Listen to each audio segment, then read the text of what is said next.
Oh, you got your own? Did you get Randy or something? I'll change that. He's on the Pass phone right now. So we can go? Spouse's I'm name. just making sure that we're live right now. Yeah, it is your spouse's name plus. Mine was never that. Yeah. Yeah, 20 we're live. Spouse's name, plus 2018, all one word, no Kathy, caps. 2018, that's what it should be. For your ID. See if it worked. I don't know. Okay. Yeah, we could go. Okay. Yeah. Okay. We'll call this a regular meeting of council, Town of Oliver, August 23rd to order. Do we have any late items to add to the agenda, CEO? Yes, we do have one on the irrigation turn off and the canal shutdown date. One H2, okay. Can I get the motion to adopt the agenda as amended by adding H2 2021 irrigation turn off the canal shutdown date? Moved. Second. Call the question. Those in favor? Opposed? Motion is carried. And our first delegation, I think our only delegation today, is our fire chief, Mr. Bob Graham. Tell us, it's awesome that you're here. Look forward to hearing lots about your very, very busy July and how things are going. Things are going very well. I just want to do sort of a update for the first half of the year, and Sure. I've got a PowerPoint here to help me along. Okay. First time I've done a PowerPoint, so I felt bad after the last couple of times I've been here, and I stand up and give you a report, and then the next person comes along with this flashy thing. I feel kind of left out. So, okay, do you click it or do I? Okay. Okay, so this is this picture of our fire department that started in actually 1922, before the town was even incorporated. It was set up by the Chamber of Commerce, and this was taken when our 1953 Chev arrived. So we had an old truck, and the Chev arrived. We still have that. That's the truck we use for our parades. Okay, next one. This is our current staffing. Includes 5 captains, deputy chief, and myself. Each week, a different officer will be the duty officer. Will go direct to most calls, and also look after minor public service calls such as checking people's smoke alarms. So 36 members in total. And you can see we've got 29 of those are certified as interior firefighters. Mind if I ask a question? Please. I'm just curious why so many more interior firefighters. And the only reason I asked that question is I'm thinking that would be a more complex technical skill requiring a lot of training to be able to enter a building that's on fire, as opposed to, basically staying outside and fighting it from the exterior. We anticipate that our new recruits and a couple of the people that are exterior will become interior firefighters by this time next year. Okay, so it is an extensive training program, and our training is ongoing throughout the year, and there are certain criteria that is set out by the fire commissioner's playbook, and once we meet those criteria, they move up to become interior firefighters. There's several of our members that do not want to do that. The numbers for interior are much higher than exterior, so, Yes. okay, maybe I'm missing something. Okay, so exterior firefighter is our recruit is our first level. Right. And then they move up to exterior firefighters. And as they become better trained and meet the qualification, they become interior firefighters. So an interior is Is by the default highest an exterior as well? Yes, Yeah, yes, okay, yeah, thank you, yeah, they go by steps, okay. okay? No, I thought it was 2 separate certifications. Well, it is. You have to be certified for exterior, and then you become certified for interior. So exterior would be the first level. And we do have a couple of people that have said they don't want to do interior, and we use them as truck drivers and pump operators. Okay, thank you. Okay, next one. This is statistics for the first half of the year. So this comes up to the end of June. And at this time, we're above our usual average for calls. You can see what we've gone to. Last year, just to put it into reference, last year we did 208 fire calls in total. So today I think we're at 196. So we're going to be moving forward. Minor fires there, you see down at the bottom, power poles, single trees, small campfires, anything that can be put out without any problem. Public service calls includes checking alarms. We've had a couple of calls where we had to assist people when the power was out in their elevators. So people that are on, say, Casa Rio, where they're on the 3rd floor, the elevator is out of service, and who do you call? Okay, so we go and assist those people. The next one. This shows by area, and you can see right now the rural district is getting a few more calls, mainly because of burning complaints earlier in the year and brush fires now. So. Average response time for June. We took the average, we took all the times and made an average of time that we responded, and that is a 6-minute response time. That includes out into the farthest reaches of our district, and we're always under the 10-minute limit that the fire underwriters are looking for insurance purposes. Average call attendance is 15 firefighters. I think this weekend we were down a little bit lower than that, but that's our average over the year. Now, when we did these averages, there were some calls that we did not include. That was alarms, where people called back right away to say that it was a false alarm. I didn't calculate that into the time period, but when that happens, we always send an officer to check to make sure that it is, in fact, a false alarm.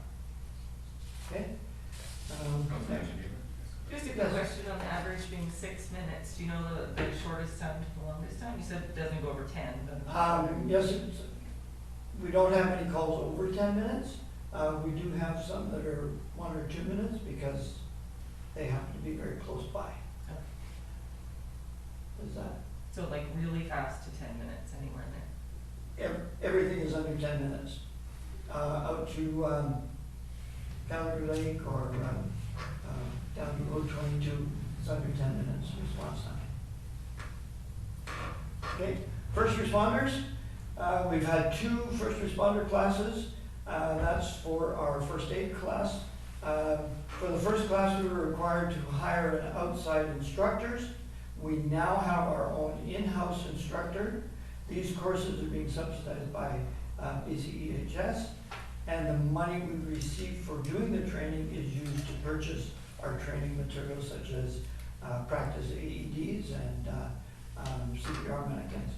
So we made an agreement with BC Emergency Health Service that they would pay for the training of our members to become first responders. So the first time it cost us $500 and something per person. So our second course, we billed them also for the $500, but we didn't have any expenses because it was our own instructor. So that money was then used to purchase the training equipment. Okay, next one, AutoX. Earlier this year we had an advanced auto extrication course where some of our members were taught new techniques, which they in turn taught the rest of the department. This course was taught by members of the Kelowna Kamloops Fire Department, and they're a paid department, so their job assignment is a rescue truck. That's all they do. They don't do firefighting, they just do rescues, and they do the Coquihalla connector. So they're very experienced in doing auto extrication. And the things they taught us are not just things that are out of the book or theories, it's what they do, tricks they've learned or tips they've found through their own experience. Next one. Live fire. We continue to do our live fire training this year using our burn buildings and training props at the training ground. We've also used several buildings in town.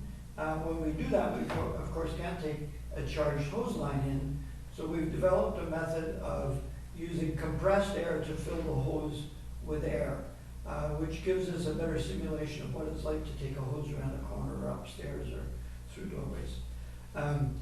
And when the guys are doing that, their masks are blacked out, so they can't see where they're going. They have to go by feel, and it gives us a better simulation of what actual fire conditions are like.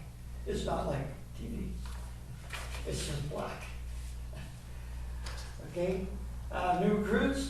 Took on 3 new recruits this year. They've gone through an 8-week training program as a separate group before being integrated into our regular training program. So the last couple of years we found that doing this method increases their abilities quicker, and they're able to reach the certification level at a faster rate. They're required to meet the provincial playbook for firefighter standards. Next one. Okay, as well as our regular duties as a fire department, we've participated in a number of community events. This is a picture of our program to supply combination smoke and carbon monoxide alarms and safety checks to homes. Through the Fire Chiefs Association, we were able to obtain 300 smoke detectors, and those are to be given away to any people that need them. And we've done a couple of displays where we've given out these smoke alarms. Also participated in the Canada Day breakfast with Parks and Rec, the elementary school fun days, and elementary school trip to the safety village in Penticton, where the older firefighters taught fire safety. And next one. Some of our more significant calls. It's not every day, but the fire department was called to a helicopter crash.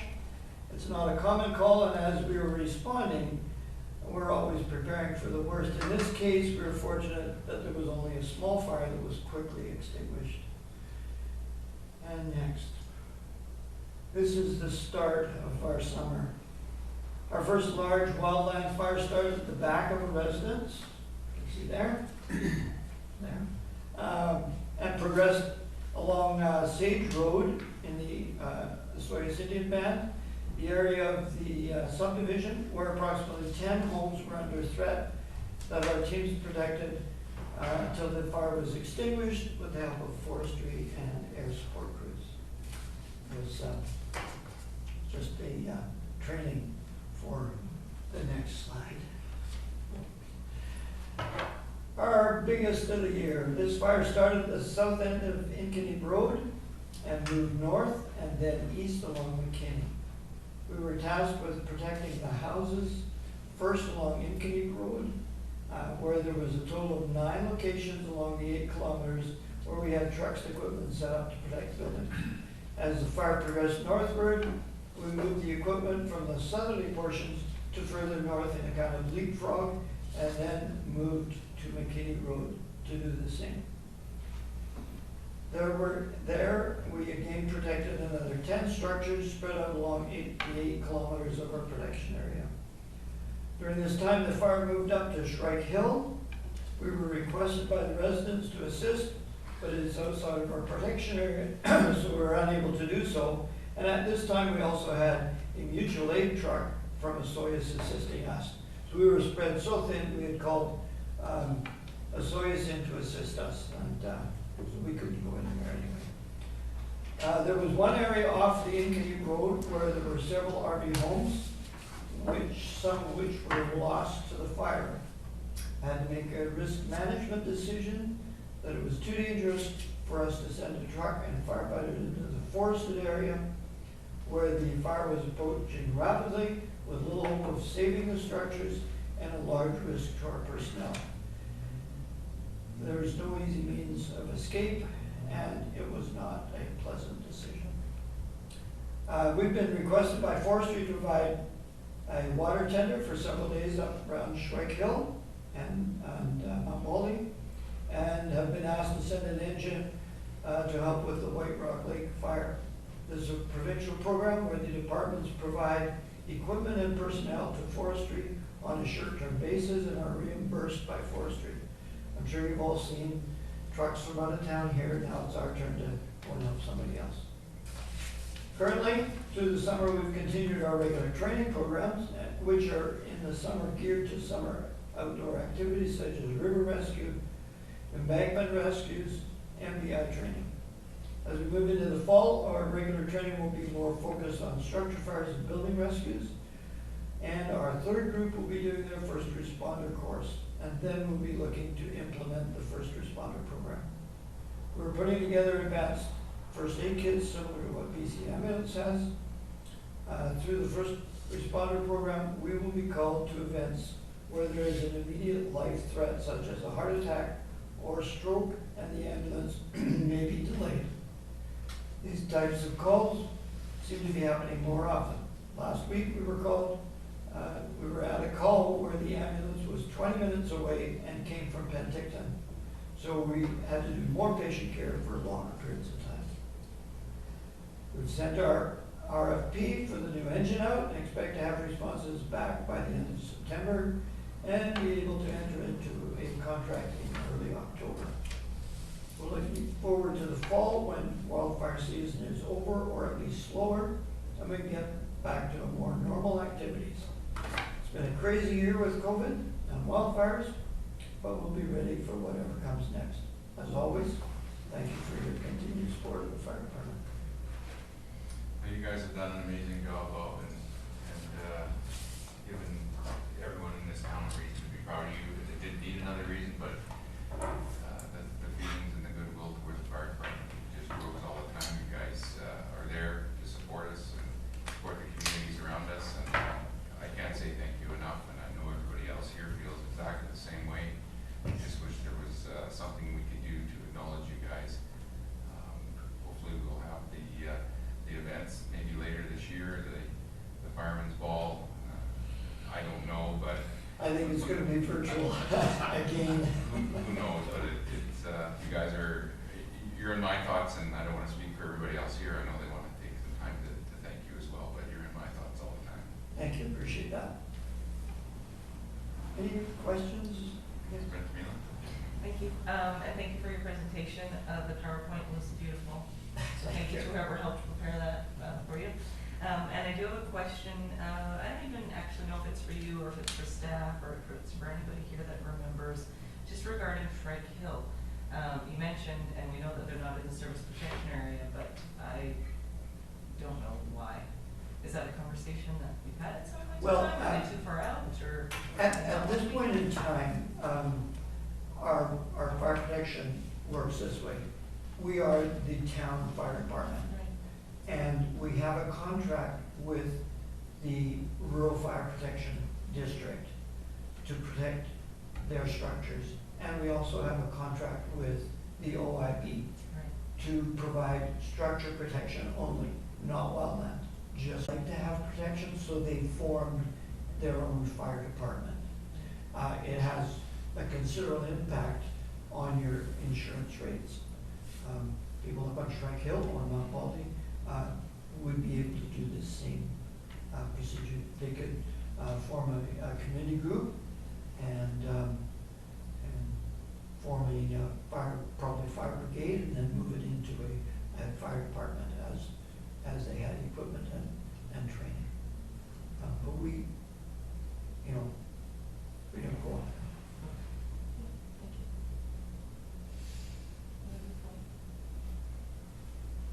Looks like that's it. Thank you for coming. All right, thank you. Thanks for the opportunity to share that. I appreciate it. You bet. Thank you, Bob. Thanks, Bob. All right. We'll move on to our consent agenda. I'll just ask if there's any council has any items on the agenda they'd like like separated out from the consent agenda for discussion. Can I get a mover in the motion that the August 23rd, 2021 consent agenda be adopted? Moved by Councillor Gray, second by Councillor Schwarzenberger. Any further discussion? Seeing any, I'll call the question. Those in favor? Opposed? Motion is carried. Moving to water matters, our first item is the water quality summary report. I'll pass this over to our Director of Operations. Thank you, Worship and Council members. Oh, that seems a little loud. Hold on, let me move it lower. Okay, the purpose of this report is to provide a summary of the water system operations.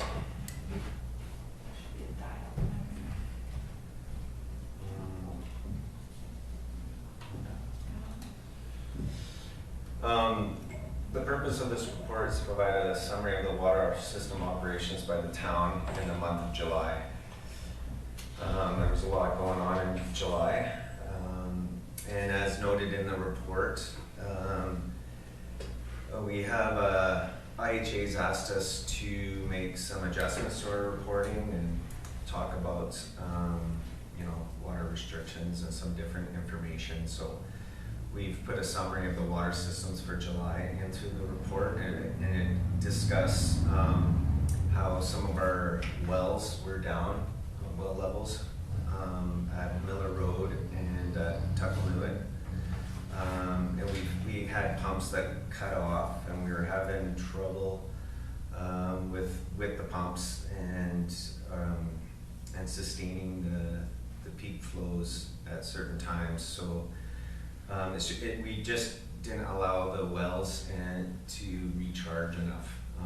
Too many pumps were running at the same time, basically. So, and in July we moved into on July 14th we moved into stage 2 water restrictions, and then again later on in the month we moved to July 30th moved into stage 3.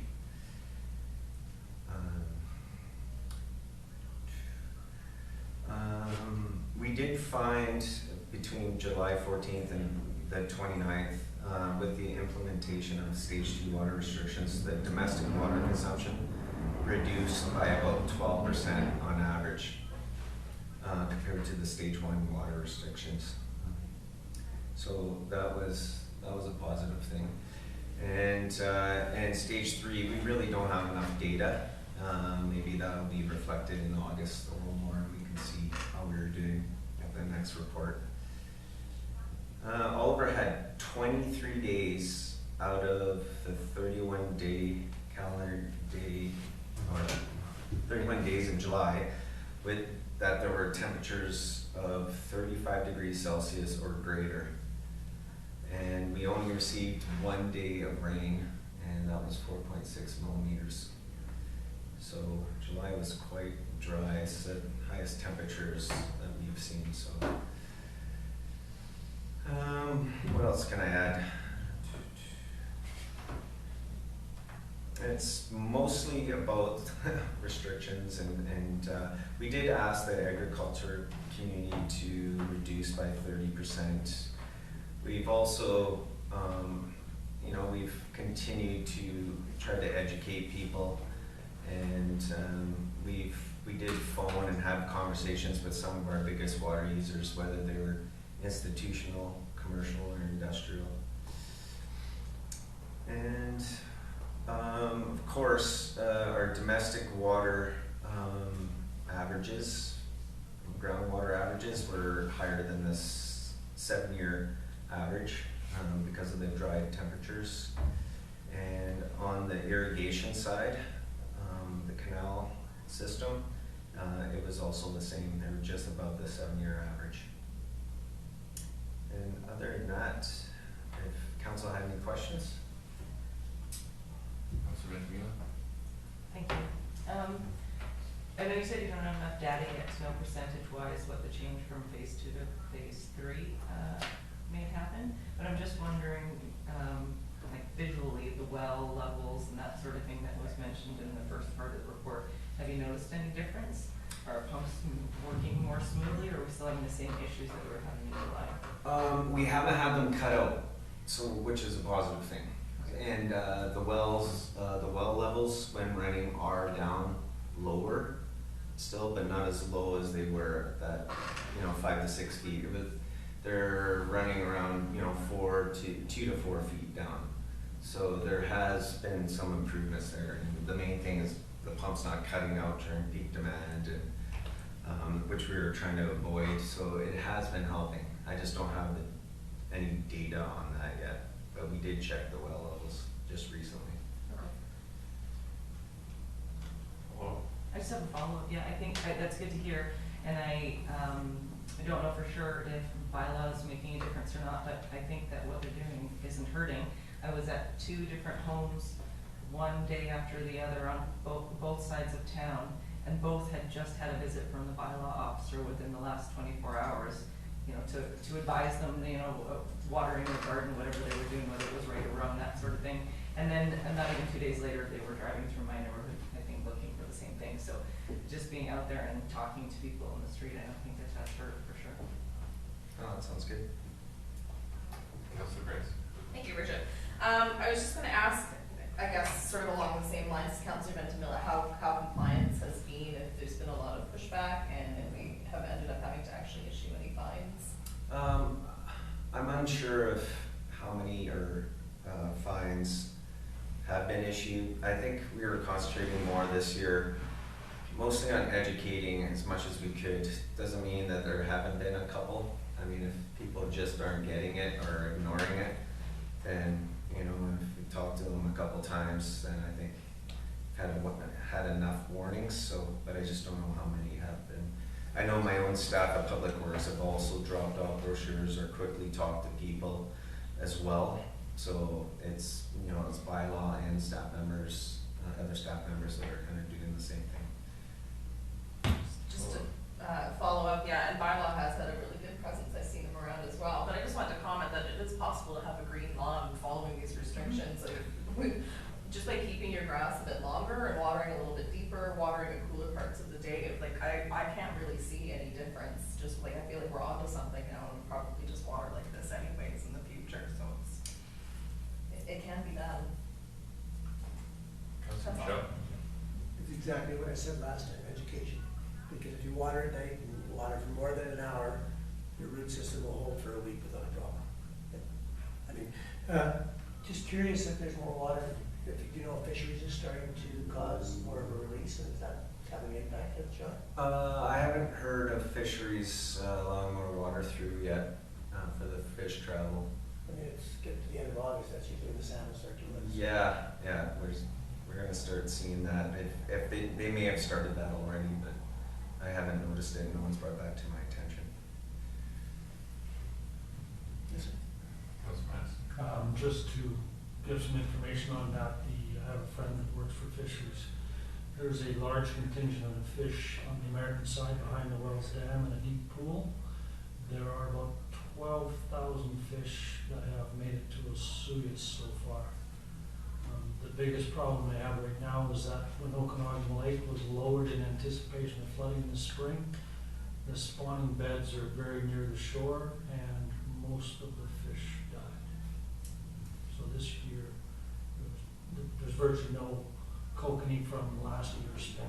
I'm talking more of salmon runs, because that's when they release more water. I understand. To make sure that the eggs get covered. Yeah, That's when they release. there's 12,000 that have made it to Osoyoos so far. But So they'll start releasing more water, because they gotta protect those eggs.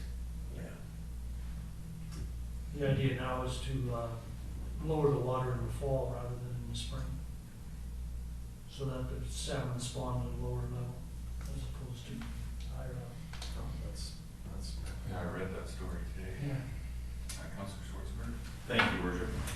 Sean, I'm just wondering, our temporary fix at the Gallagher Lake siphon, is it running at capacity, or we still have a little bit of capacity left? Or I guess it depends on the day, but how has that worked out over the hot summer?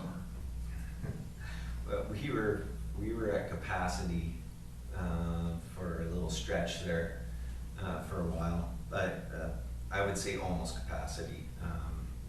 But we made it through, and that was the hardest part of the summer. Now it's, you know, a little less demand.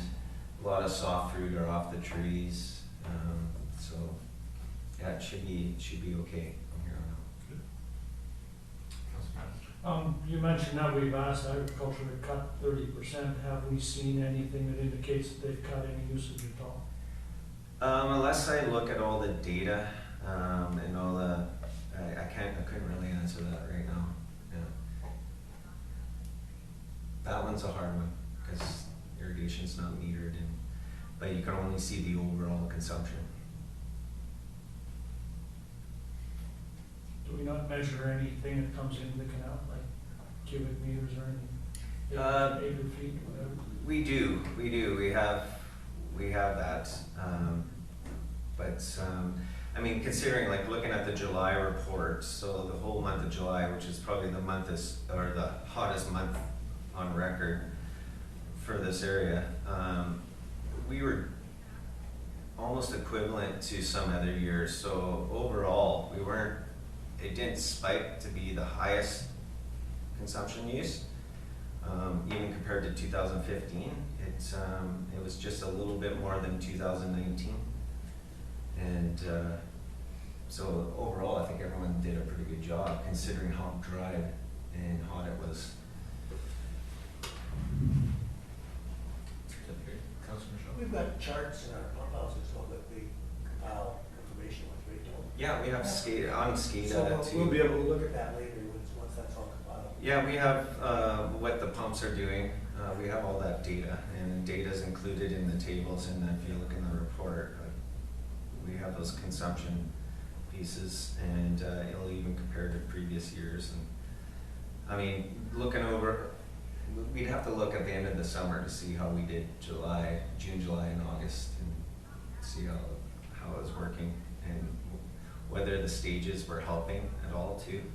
But again, we had this conversation, I had a conversation with Councillor Machial before, just to understand, you know, some of the watering requirements for some fruits and vegetables, and you know, there's a bigger demand at certain times, and then there's a lot less from that same property after the fruit's been picked, right? So they need the water before they're picking, and then after it's picked, demand goes way down.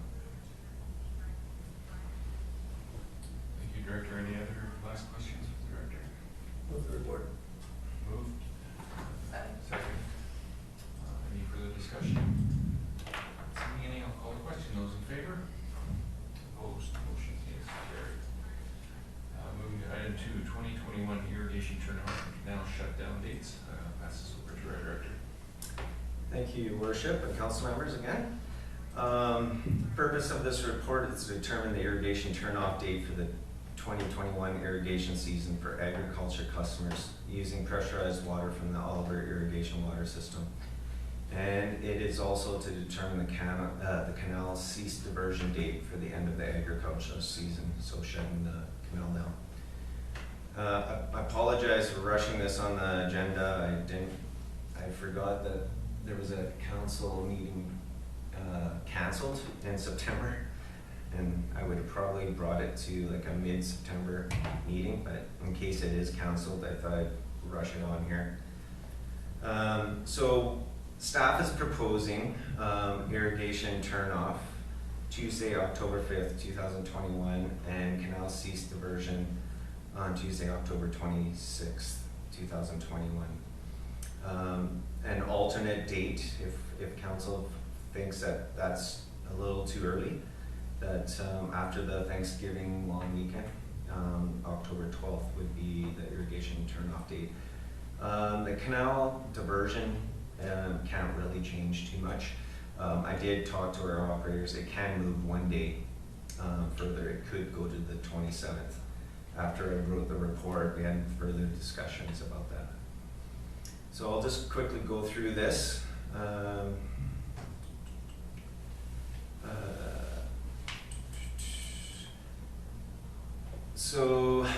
Shut up, council had suggested October 5th, but I understand we don't, it's hard to predict. That's why I generally bring it a little bit closer to the shutdown season on how the weather's going in September and what the predictions are in October.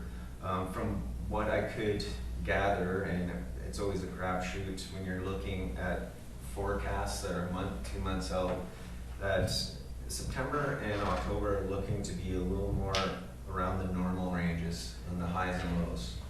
And that's the only information that I could find. I checked a couple different sites. So we are suggesting October 5th, but, and I know a lot of orchards generally want to shut off early October anyways. It's generally the grape growers that need the water on for as long as you can, basically. It's just something else to consider too. The last 2 Octobers, we've ran into colder temperatures in the last 2 weeks of October. So again, our guys are always feeling more comfortable the more we can shut down and prepare. We've had some minor freezing damages in 2019, and last year, even one of the dates between October 22nd and 27th, it did get down to -8. But you know, before those last 2 years, we were pretty good for a couple of years there. So late irrigation requests, and so just to remind council that people that want, if council chooses October 5th, for instance, if property owners want the water on for another week or 2, for however long, they would have to pay $1.75 a day per acre for late water after the shut-off date. And if you look at prior requests for late water, we have the last several years down to 2013, how many late water requests there were. Last year we had a shutdown of October 6th, and there were 48 requests for late water, just so council is aware of that. The previous 3 or 4 years were fairly steady in the 20s and 30s. So it spiked a little bit more last year again. Sorry, I said October 6th. I think it was October 8th last year. So October 5th is quite early. We have had October 6th as our earliest dates, looking back to 2002, and it's something to keep in mind and up for discussion. The shutdown dates. Councillor Machial? When I saw these dates, I actually thought maybe the second day would be better, because quite often we get an Indian summer in September, Mm-hmm.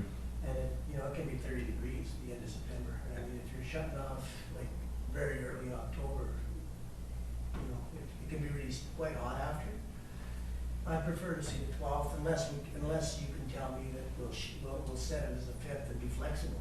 In other words, if the weather forecast is for like hot weather the first week of October, and because then as you get closer, you can get a more accurate forecast. I'm just uncomfortable with the 5th. I think it's too early, and especially, I get a lot of calls from grape growers. Why don't you guys keep the water on longer? You know what I mean? Because they don't want to water until they harvest, and then they want to water, and a lot of them have got their water off now. You look down their vineyards and the grass is dead because they're not watering already. They stress And they stress them, and some of the reds that we have in this area don't get harvested until like early October. Yeah. Because they're later, so I thought it was a bit too early, because things have changed a bit, Sean, with more people having grapes. It used to be with a lot more orchards, people, they harvested their apples, most of the apples were off unless it was Fuji's or something, which is a late variety.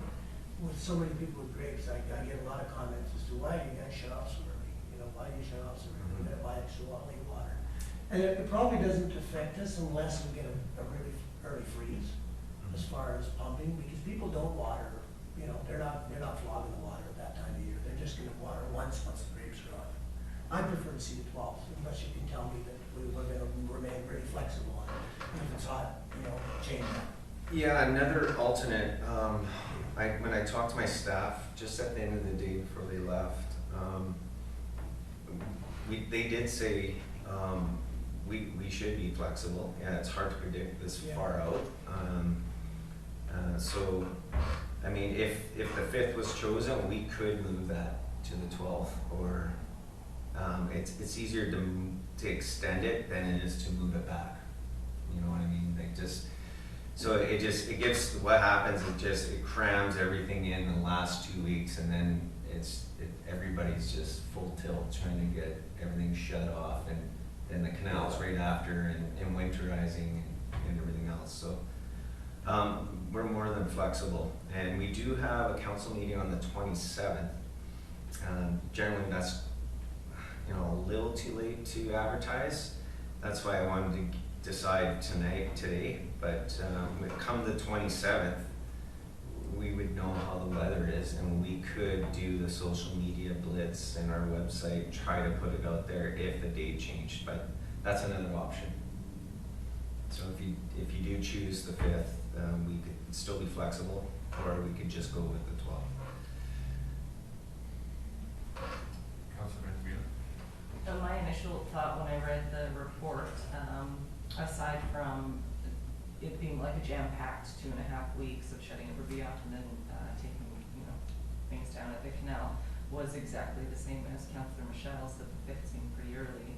And I think from just from everything that I'm sure we've all read, we're expecting sort of a long and warm fall. So if the farmer concurs that October 12th is a better date, then I agree with that. I mean, I'm a fruit grower, your worship, but I get a lot of calls from grape growers when we shut the water off. But I just think it's too early myself. Councillor Machial?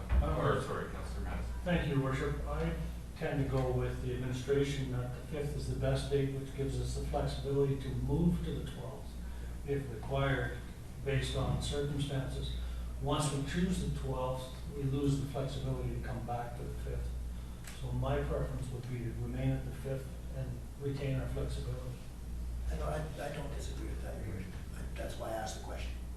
It seems to me that we had this conversation last year as well. We picked a day, and then we also indicated that we would be flexible about when we would do that. And I think that's the best way. Nobody knows exactly what's going to play out as we move through the season. So just one question on my part. So I understand we got irrigation season shut down, and yet we still got late users. So maybe just for me, you can explain, we keep water flowing in the canal after the shutdown date, but less water, or to accommodate the people that want water later? That's correct. We keep water in the canal. We're still distributing water to the grape growers. We're still using our distribution systems. But we also have low pressure users that pump out of the canal as well, so they would use it. And so yeah, generally it's all about grapes in October when it comes Okay. to keeping the water on. There's a couple hands before I ask that question. Does anybody have anything else? Please, Councillor Machial. I guess I'm just trying to understand as well, so if every year we make a date and then we're flexible with that date and possibly push it out, then you kind of almost get people used to the fact that the first date they see is not necessarily the real date. So is the point of having that extra week is really just to get the fruit growers shut down, so the last 2 weeks of shutting down the grape growers isn't as compressed for time? Yeah, otherwise, it's a little more compressed, but we still do get calls. Like a lot of people, some of the orchardists are done early October and they want to blow out their systems. So we'll do the odd one here and there. We're already starting to do some shutdowns so they can blow out their system. It just depends what type of crops you have, right? So it just extends it out. It's not as condensed, the workload at that time. Having the 3 weeks instead of 2 weeks. Okay. I kind of like setting the 5th and allowing us the flexibility to go later as needed, adjust as we go. I can forward my calls. Give me your numbers. Cause I get a lot, and they all say, why in the world is water off? Well, I guess if I did have one thought, and that's why we picked the 5th over the 8th or 9th, which seems to be, we've never gone to the 5th before, ever. It's- The 6th and 7th, we've been there way back in the day, but, 8, 9, 10, 7, I'm just wondering why you picked the 5th. We generally pick the Tuesday A Tuesday. during working hours, otherwise we have to bring everybody in on the weekend. We only have one operator on the weekend for the first 2 weeks of October. Like, once the irrigation turnoff, and once that week settles down, the last 2 weeks, we don't have as much weekend work. And we have, the guys still carry the phones, but it actually gets flipped over to the in-town on-call for the last week even. And then they concentrate on finishing, the remainder of turnoffs and the canal, and dealing with the canal. It's just, otherwise you gotta bring a crew in working weekends as well. So we usually pick a Tuesday, and it gives us enough days during the week to plug away. I mean, we can even do a Wednesday if needed, really, and So really, the flexibility we're talking about is the 5th or the 12th, it's not. it generally works the best with Yeah. all the scheduling. Like, we've already have all the scheduling out for that month and on-call and everything figured out. Doesn't mean it can't be adjusted, it's just, it works with the schedules and the cutoff periods, timesheets and everything else, but because the scheduling's already been done that way. Councilman Hume? So the more that I hear, I kind of go back to my original thought that it feels like the flexible route is the more difficult route, really, because you're stressing people out. You think their water might be shut off early and they're, calling Councillor Machial or calling to figure out what's going on. You have all of these late requests to deal with that you would avoid dealing with if you just went with the 12th, or if we just went with the 12th. And if you have a hard cutoff date, that this is the date and these are the reasons why, because we actually have to stop flowing water on the 26th or by the 26th, then that's easier to explain than, well, we chose the 5th because we weren't quite sure and we're gonna see how things go and we might change it. It just seems to me like the more definite, number or date that makes sense, that there's a reason for it, there's a reason we can't go past it. There's still enough time for everybody to get the job done. It makes the most sense to me. Councilor Mattis? Thank you, Your Worship. Just a question, we picked the Tuesday so that everything can be shut off by the Friday so that we're not working on the weekend? Correct? We would still have an operator on, like, just the majority of the shut-offs. Because what happens is a lot of people book compressors and different things, and some people want water on right to the last day. And so we're rushing around. We generally have 3 or 4 guys nonstop going around, and they get the majority of the shut-offs done by Friday. So- And then it's the odd one on the weekend where they can go and. But does it matter if it drags into the following week without having them turned off on the weekend? I mean, we picked the Tuesday so that we can have it done by Friday, but if we picked Thursday and we didn't get it done till the following Wednesday, would that make any difference? In some people's eyes, it would, if they expect it to be done. We always tell them that we will get to you as soon as we can. We usually have a system.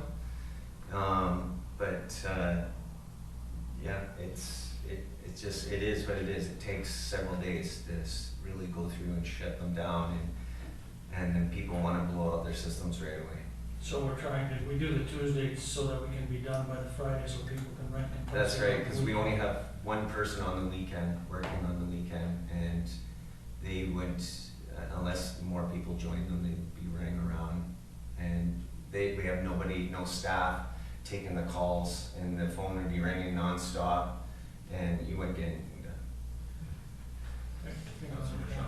Just, the more I sit here and think about it, the more I think I'd like to lean towards the 12, and I'll explain why, Your Worship. Because most growers can't go around their orchard in one day. Like, it takes 5 days, with our flow controls. You know, you just don't turn the tap on October 4th and water your whole orchard. So if we get, you know, in September, at the end of September, it can be quite hot. I can't imagine having to stop watering at the end of September and then all of a sudden deal with 2 weeks of heat in October. Your trees are dried out. Who knows if you're gonna get rains? I mean, that's when the damage happens, is when you don't have moisture in your soils.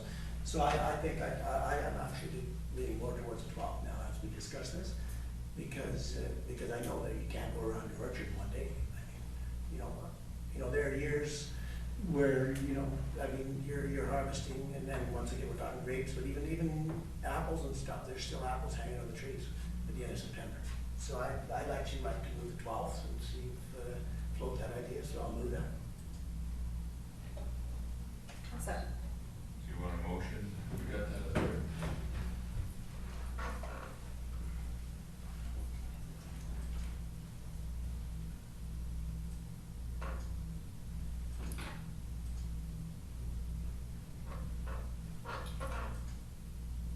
Any further discussion? As I was, you know, thinking here too, I was watching the dates, and that's more in line with what we were traditionally, like, you know, 3 or 4 years was the 13th, 11th, 10th, you know, and before that it was the 10th, 14th, 12th. There's been a couple of years where we're a few days early, maybe just because that's when Tuesday is, you know what I mean? And to go to the Tuesday past the 9th or the 8th is getting late, but this year it isn't, it's the 12th. So it's right in line with what we've done in the past, so I think that makes more sense. I think I would agree now that I understand the reason for the Tuesday, the 5th. This seems to be falling a little too early this year. Yeah, that's right. If it was, you know, if it was the 8th or the 9th, you know, we're, a couple days means a lot in getting the system shut down, so. Yep. Any further discussion or questions? I'll call the question. Those in favor? Opposed? Motion carried. Before we move on to the next one, I just wanted to ask the director if he's got an update on the Gallagher Lake siphon repair and where we're at with that project. Just maybe a Cole's notes, quick. Oh, okay. So H&M is laying the last stretches of pipe on the OIB land. It should be done early September. And then what needs to happen is they have to wait until the canal's shut down and emptied, and they can work on the tie-ins on either end. So they've made good progress this year. It's run without too many hiccups. There's only been some minor things here and there, and overall the project's been going well and on schedule. Have there been any change orders or everything kind of? Yeah, there's always change orders. Yeah. Anything substantial? None off the top of my head. Well, substantial in a multi-million-dollar project is quite a bit of money. So I would say no, there hasn't been too many substantial things. It's been a few little things, and they've added up, but we still have, I mean, we had a built-in contingency, and we're still within that. So we've been doing quite well, and the archaeology went well so far, and no major things that had to be done for that. So there was, I don't know if we've used up, I don't think we've used up our whole budget that way. Environmental, and it seems to be continuing. There's a little bit more environmental TLC that has been done lately. We're finding, if you notice, if you drove by there, they've had snake fences up where they're going through. They've reported because of the fires maybe or something, but there's been a lot of snakes, and someone would get in and they would have to physically shut down and like remove the snake and stuff. So now they have somebody actually watching, because trucks are in and out of there, right? And then they have to close up, and so they have somebody manning that right now full time while they're working, just to meet our environmental permit. Just one more follow-up. Yep. Just one last question. Do they intend to do the tie-in this year, or? Yep, So the project would basically be complete, waiting for spring next year? It won't be complete. They still have the pump house still needs to be completed over the winter. Okay. Yeah, I mean, it's half done or more, but yeah, there's still some work to be done. Okay, Councillor Schwartzberg, Yeah, thank you, Worship. Yeah, along those lines, if the tie-ins and the pump are being worked on this winter, are you going to be, or is the plan to fill the canal maybe early, just in case there's something that is not kosher and needs fixing before the season starts, or how are you gonna do that? Because sometimes things go awry. Yeah, we can only fill it at, starting in April. Yeah. So, we'll try to fill it as early as we can. And then when it gets closer to that, I can discuss that with council back in March or something, early March. And see what the actual plan is at that point. Yeah, I agree with you. I mean, they wanna probably try it out and make sure everything's running. But generally, at the beginning of the year, there's not much demand, right? And we still load up a lot of the systems. We use well water to load up some of the systems before the canal's going for spring water and whatnot. Thank you. Thank you, Sean. Worship, I have a question. Councillor When we load up all the systems in the spring, Sean, is there backflow preventers, or how do we do it? I've often wondered about that. No, the two wells that we use are strictly To irrigation extend the wells. conference for 15 minutes, press 1. Yeah, So so, they're strictly irrigation. yeah, We load remember them up. Fairview Well on Yeah, Road yeah. 5? That's actually had high coliform counts. So we took that off of domestic years and years ago, and we strictly used that to load. And then Buchanan has two wells, one's irrigation and one's a domestic well, so we use the irrigation at Buchanan. Yeah.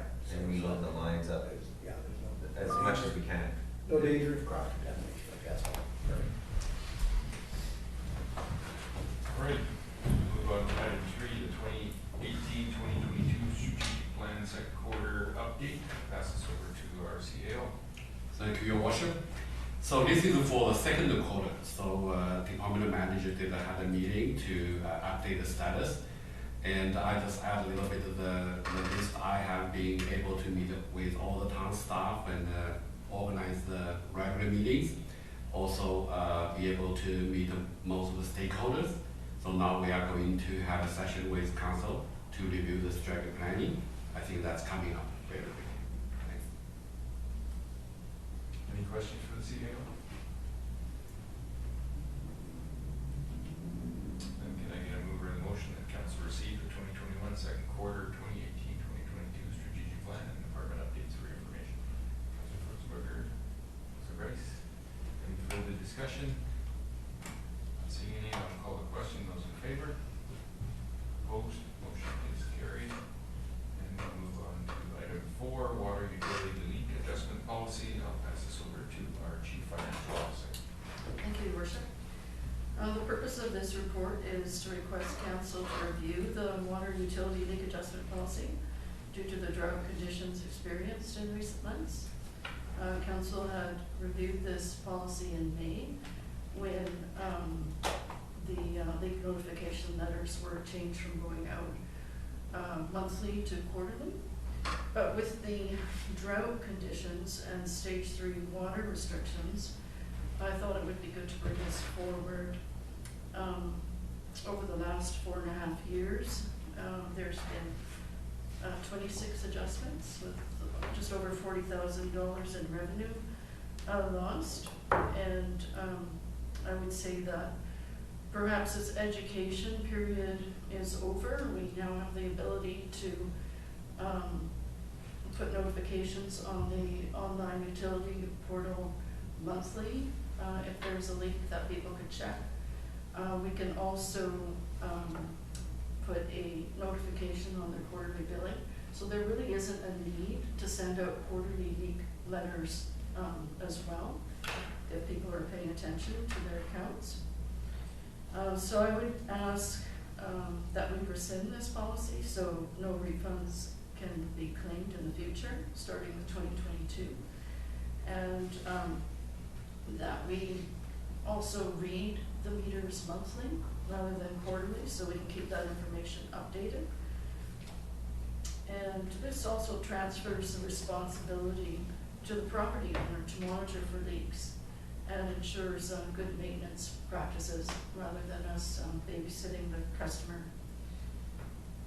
And then I wanted to introduce two other ways that we could generate revenue or save costs, and that we could, and just to get council's feedback on that, that we introduce a paper billing fee in 2022 to encourage people to get e-billing, and this would save on postage costs. And right now, out of the 3,000 bills that we sent out, there's maybe only a few hundred that are signed up for e-billing. And then next year, look for grant support to hire a water smart ambassador to help educate people on water conservation and practices like you just mentioned tonight about, you know, not watering for more than an hour, and not watering during the heat of the day. A lot of the times people just aren't aware of that information, and just it needs to be communicated in an encouraging format. That's all. Councillor Max? Thank you, Your Worship. What would the cost of the monthly reading be versus the benefit? What? Well, what it's not, explanation? like in the previous report that went to council, they suggested that it was approximately $12,000 that they would save in a year.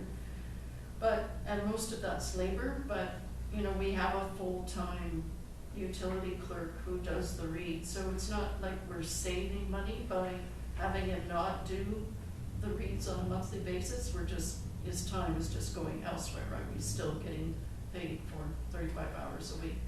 So it's not that you're saving any money by going from quarterly to monthly. But the benefit would be that he can do other tasks. That would be the actual savings. Yeah. We wouldn't be hiring someone else to do other tasks. That with that time savings, it gets translated into other duties. Well, it's, you know, it's 6 of one and a half dozen of the other, right? You could also look at that when people are getting monthly notifications that they're more on top of, you know, their usage, and results in less phone calls and follow-up work, right? Like when we sent out quarterly bills, there was 170 letters that were sent out. So all of a sudden there's a big backlog of work that needs to be done as people call in, right? So if we're letting people know monthly, they're checking themselves, I think it makes the workload more manageable, not the other way around. Follow-up, Councillor Max? No. Councillor Grace?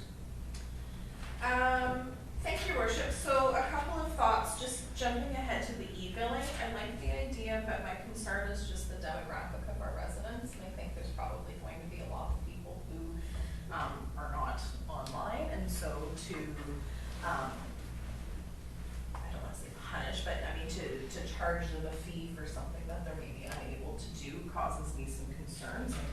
I think it's a good idea, and I think maybe if we just did a bigger push to encourage people to do that. I think many people do. I mean, I type in all of my bills online now too, so I think it's possible with just a little bit more of a push. What else did I have here? Oh yeah, but I mean, I think I do agree. If we do go to monthly, then I'm okay with rescinding the policy as long as residents do have an opportunity to easily go online and find out for themselves if they have a leak. But again, an online portal is great, but we need to make sure we have an alternative for those who aren't online. Those are my comments for now. Thank you. Councillor Machial? Yeah, a lot of the points that I was going to make have already been made, and I'm a little concerned as well about the online portal. You know, computers, there's a lot of people who are computer illiterate or even can deal with computers but have a harder time with more complex things to do on computers. And I would be concerned with that because, you know, in the monthly thing, I think I'd echo Councillor Mattis's concerns that, you know, he's there anyway, he's getting paid, but obviously he's doing other stuff. You know, that's gonna have to be picked up by somebody, or else, I mean, just the way it is in life. I mean, he's obviously doing other things that he will now not be able to do because he's gonna be doing concentrating and going around once a month. I think it's excessive. I don't think that in the report, it convinces me that that's the direction we should go in. You know, so I don't know that, you know, that I'm in favor of that. Councillor Mantamina. Thank you. I have quite a few comments and maybe some questions, and I'll try to make them make sense in some sort of order. And some of my comments are the same as ones that have already been said. I think first off, I really appreciate the ability to be able to be flexible enough to go back and look at our policies on such a regular basis that we're relooking at a policy that we just amended like 4 or 5 months ago. And you pointed out in the report, I think just on the second or third page, you know, we made the change for financial savings to go from monthly to quarterly readings, and that had unintended consequences that nobody foresaw, and now we have the opportunity to make that right. So I totally support going back to monthly readings. I have similar concerns with the online portals that my other fellow councillors have. I'm a person that needs paper bills, so it has to do with demographics, and it also has to do with personalities. If I'm meant to be looking every month at something online, chances are I'm going to forget to do that. And if the paper comes to me, then I pay my bill. I don't mind paying an extra $1 or an extra $2 for the luxury of having a paper bill. I probably do that already on a lot of the bills that I receive. I think that's fairly commonplace, that you just have a printing charge to receive a paper bill.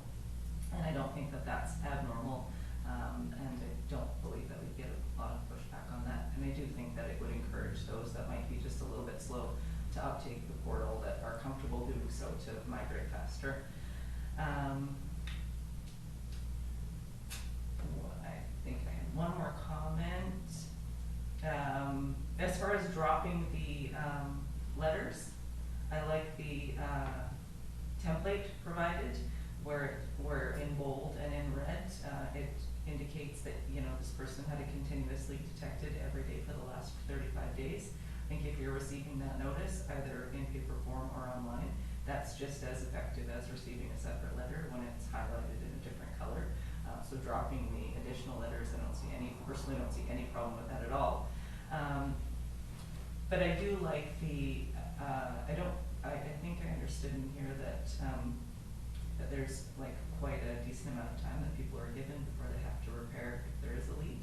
And I wonder if we could shorten that time. I don't know if it would be to 30 days or to 60 days, but to provide the ability for some sort of a relief in those really unforeseen circumstances where something bursts or something goes undetected, you know, in the sprinkler under the garden or whatever it is. I mean, as soon as it's brought to your attention, you have 30 days to fix it, and if you don't, then tough luck kind of thing. And I believe that there was somewhere down actually in the policy itself, there would be a place to make that change. And then I had sort of just some wording things in the policy itself, but I can leave it there in case anybody else has any other questions or comments first. Councillor Schwartzberg. Thank you, Worship. Yeah, most of the things I had have already been asked about by other councillors. And I think the getting people to take their bills electronically, maybe we should look at it the other way and give them a $2 reduction if they take it electronically rather than printed and mailed or something like that. And that might get a bigger intake of people doing their electronic billing rather than requiring a paper bill. Thank you. Thank you, Councillor Schwarzenberger. I guess my only comments would be just, I'm a little nervous or hesitant to rescind the policy that we just established 3 or 4 months ago. I don't think we've had enough time to really see how it's going to work. It'd almost be nice to go through 2 summers and then maybe look at amending the policy to address some of the inconsistencies or problems that we're seeing as the policy has been in effect for a couple of years. I don't know that we have enough information to just rescind it. There's some good arguments to do that, but I think personally, I would like to have more information before we do that. At least this summer, we've had, I guess, one summer, and if we have another summer and it gets revisited in September of next year, that would make a little more sense to me as far as timing. The other comments around the electronic billing and stuff like that, I agree with a lot of that. It could be a bit challenging with the demographic we have here, for sure. Councillor Benjamin? So, thank you, Your Worship. To follow up on that point, I agree. I also don't believe that we should rescind the policy, but I do think that it's appropriate to be amended, with one of the proposed amendments being that property owners would no longer receive a leak letter notification because leak alerts are now being recorded on the quarterly billing. I think that's an easy switch that saves us time and money pretty quickly, and that is probably acceptable to most people. But if we are going to amend it, then some of the proposed amendments are where I had a few more textual questions or comments, and that would be on page 2. So all of the changes are highlighted in red. And I may have, I don't know if this is all encompassing, if my notes are all encompassing or not, but 3.4.2 says failure to find and fix the cause of a leak when multiple notifications have been communicated through both online portal and or billing, et cetera, and that removes the portion right above where we talked about 3 leak notifications. I just think that we should still have a number in there, like 3 perhaps, because multiple notifications leaves the amount of notifications that one would receive kind of vague, and we've been doing our best to make our policies and bylaws as direct and concise as possible and to remove the vagueness from them. So I personally would like to see a number back in there. And then I believe that the next portion indicates that people could still apply for a leak credit, where it says, what I already read, would be taken into account during the calculation of any future leak applications of the property owner. And in some instances, this will result in a denied leak application. So to me, that says that there's still an ability for people to apply for compensation if they have a leak. And if that's the case, then I'm fine with that. But those were the points that jumped out at me. Councillor Mattis? Thank you, Your Worship. Based on everything that I've heard, I would make the motion that the water leak adjustment policy be referred back to staff for further information and consultation. Sounds as though it needs more work. I'll second that, just for discussion. I don't want to throw it away, but I think it needs more work. Sorry, back to staff for further. That the water leak adjustment policy be referred back to staff for further information and consultation. Okay. Thank you. I do. I was will, moved and seconded. my turn. Yeah, that's fine. Oh, sure, thank you, Your Worship. So one of the suggested amendments that I would be in favor of, and I don't know what the right number is, but I think $4,000 is quite substantial. So I did like the suggestion, if we weren't going to rescind the policy, to lower the threshold. So I thought it would be a good idea to look at another number. So perhaps that's something that staff can come back with, unless anyone has a number they want to pick out of the hat. That it does seem like quite a lot. I would think that based on the motion that staff will be consulting with councillors, or councillors will have the opportunity to forward all of their concerns to staff before it comes back to us. Councillor Benjamin? Yeah, I was just gonna say that I don't think that there's a ton of work that needs to be done. I think it's fairly well thought out, and there's maybe a few little pieces here or there. So if it's easier to reverse to staff instead of making changes on the fly, I support that. So that would be my one point of note. And just back to reiterate what I said before, I do support in the proposed portion up top, that property owners would no longer receive a notification. So I think it's just small little amendments. I'm just wondering if we're gonna send it back to staff for further information consultation, but it should come back to council at a committee of the whole meeting, and then we can have it go through the recommendations from staff, which might not be much different than what's here, and then we can bring it back at a regular meeting.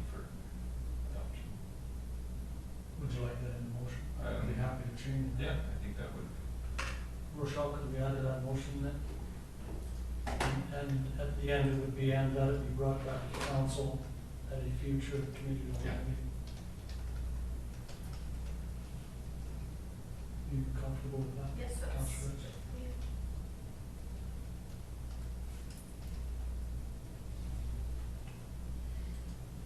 yeah, I think that would provide a good opportunity to make some positive changes. Any further discussion or questions on that?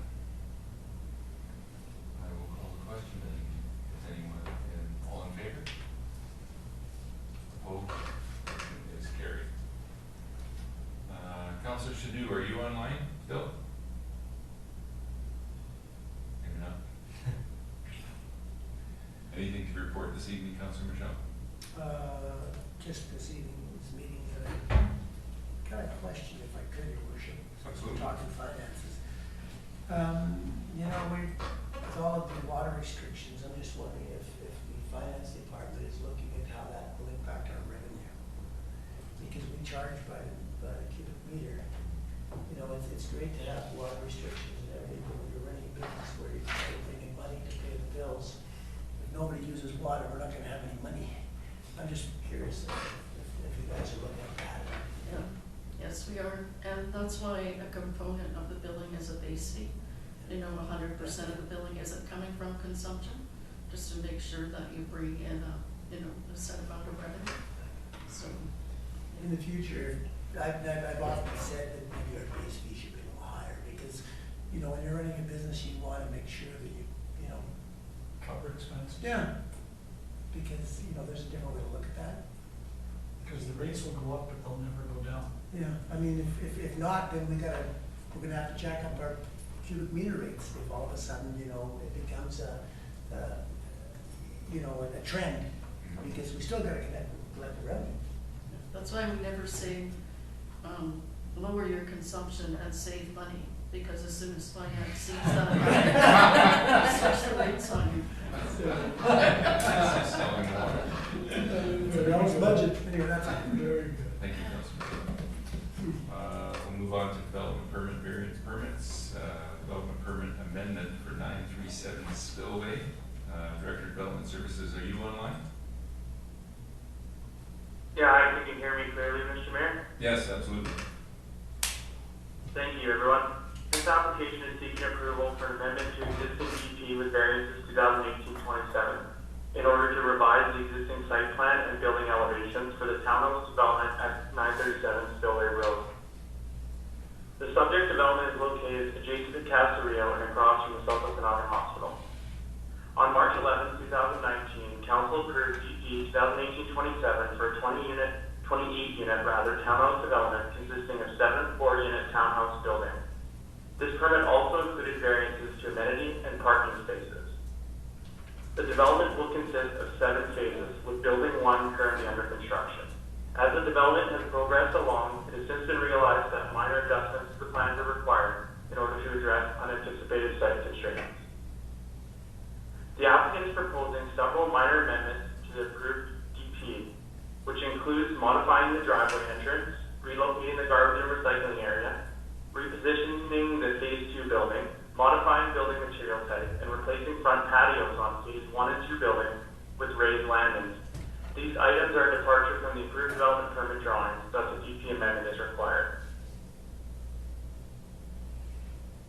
The proposed amendment meets the intent of the multiple family DP area as highlighted below. The transition from white hardy panels to white corrugated metal will function as an accent in contrast to the wood and black panels, adding more character to the building. The relocation of the garbage and recycling area will allow for easier access by removal companies with no impacts to parking requirements. The adjustment to the driveway access will avoid any potential for crossing into the neighbor's property. The unanticipated elevation drop in front of the building 1 and 2 means that a landing with stairs is now required versus the original level patio space proposed. The entry stairs will lead to a pathway with a connection to the sidewalk, thus providing a pleasant connection to the street. The application was referred to various internal and external departments with no major concerns identified. The construction of building 1 has stalled at this time due to securing a warranty provider. But just an update on that, today we heard heard that home warranty was registered with BC Housing, and this occurred today. So there are some minor code deficiencies that need to be addressed prior to a stop work order being lifted, and then the building progressing along, which would be great to see. Public notification was not required, as this is a development permit application with no variances proposed. With that, the staff recommendation is that council approve development permit number 2021-23, and that staff be directed to issue the permit. Thank you, Worship. Thank you, Director. Any questions for the Director?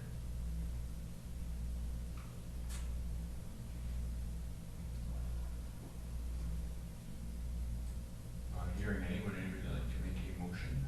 Councillor Schwarzenberg? I will move the proposed motion that council approve development permit number 2021-23, and that council directs staff to issue the permit.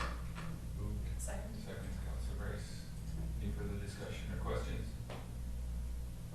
Not hearing any, I will call the question. All in favor? Opposed? Motion is carried. Thank you, Director. Thank you, Worship. I'll be hanging up now. Thanks, bye. You bet. Take care, Randy. Thanks, guys, bye. Moving to bylaws, To turn off RDUS. the music, press Moving to bylaws, RDUS, Oliver District Arena Conversion and Service Establishment Bylaw number 2942-2021. I will pass this over to our Chief Financial Officer. Thank you, Your Worship. The purpose of this RDUS bylaw is to convert the function established by supplementary letters patent to a service exercised under the authority of a bylaw establishing the service. This may be required for the continued operations of the arena. Thank you, Your Worship. Thank you. Any questions, comments?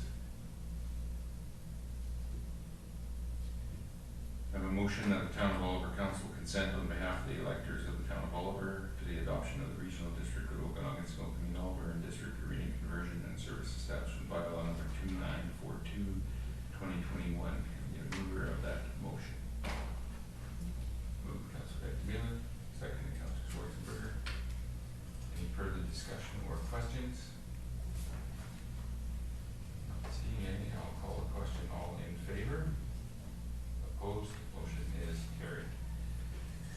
Moving to business.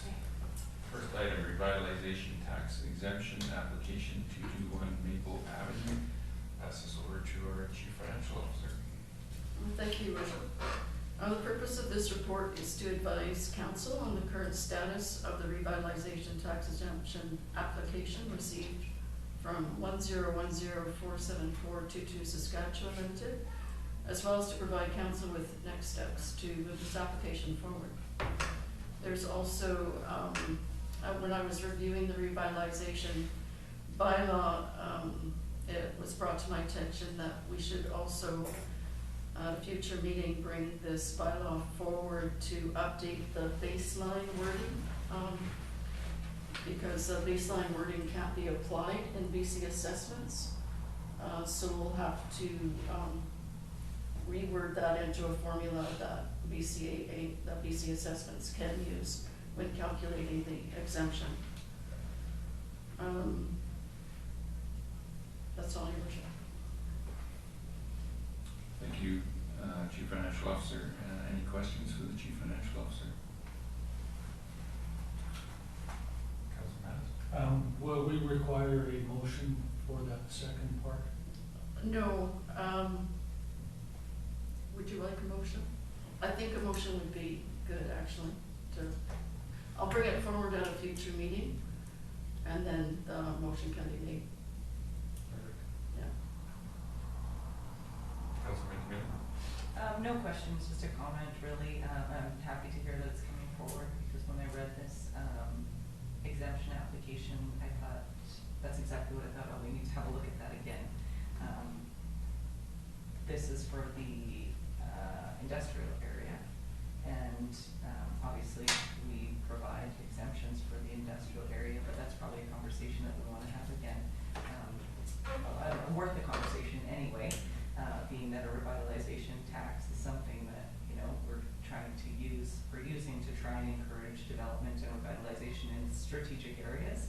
And currently our industrial park's filling up pretty quickly, and I think there's a shortage of industrial land available kind of in the South Okanagan in general, and so we may or may not want to continue offering it in that area. I don't know, it's just worth the conversation, so I'm happy to hear that it's coming back. Yeah, I would agree with Councillor Antamila. I think it's always good to look at where you're giving tax exemptions and see if you still need to get them, and maybe you achieve what you've already tried to achieve in some areas, and other areas you may want to try and provide incentives to that you maybe weren't providing. So it would be good to review that at some point in time, whether it's at a committee, the whole meeting, or anything like that. We do have a motion that we have to get through today, though. Okay. Go ahead. I was gonna move the proposed motion, and I can read it if you'd like. That council authorize the town to enter into a tax exemption agreement with 101047422 Saskatchewan Limited, and that the chief financial officer be authorized to sign and execute the tax exemption agreement, and that the chief financial officer issue an exemption certificate to 101047422 Saskatchewan Limited at such time that all the requirements in the tax exemption agreement are fulfilled. Second. Moved. Second. Any further discussion or questions? Call the question. All in favor? Opposed? Motion is carried. Moving to item 2, permissive tax exemption application, Okanagan Global Gateway Foundation. I'll pass this over to our Chief Financial Officer.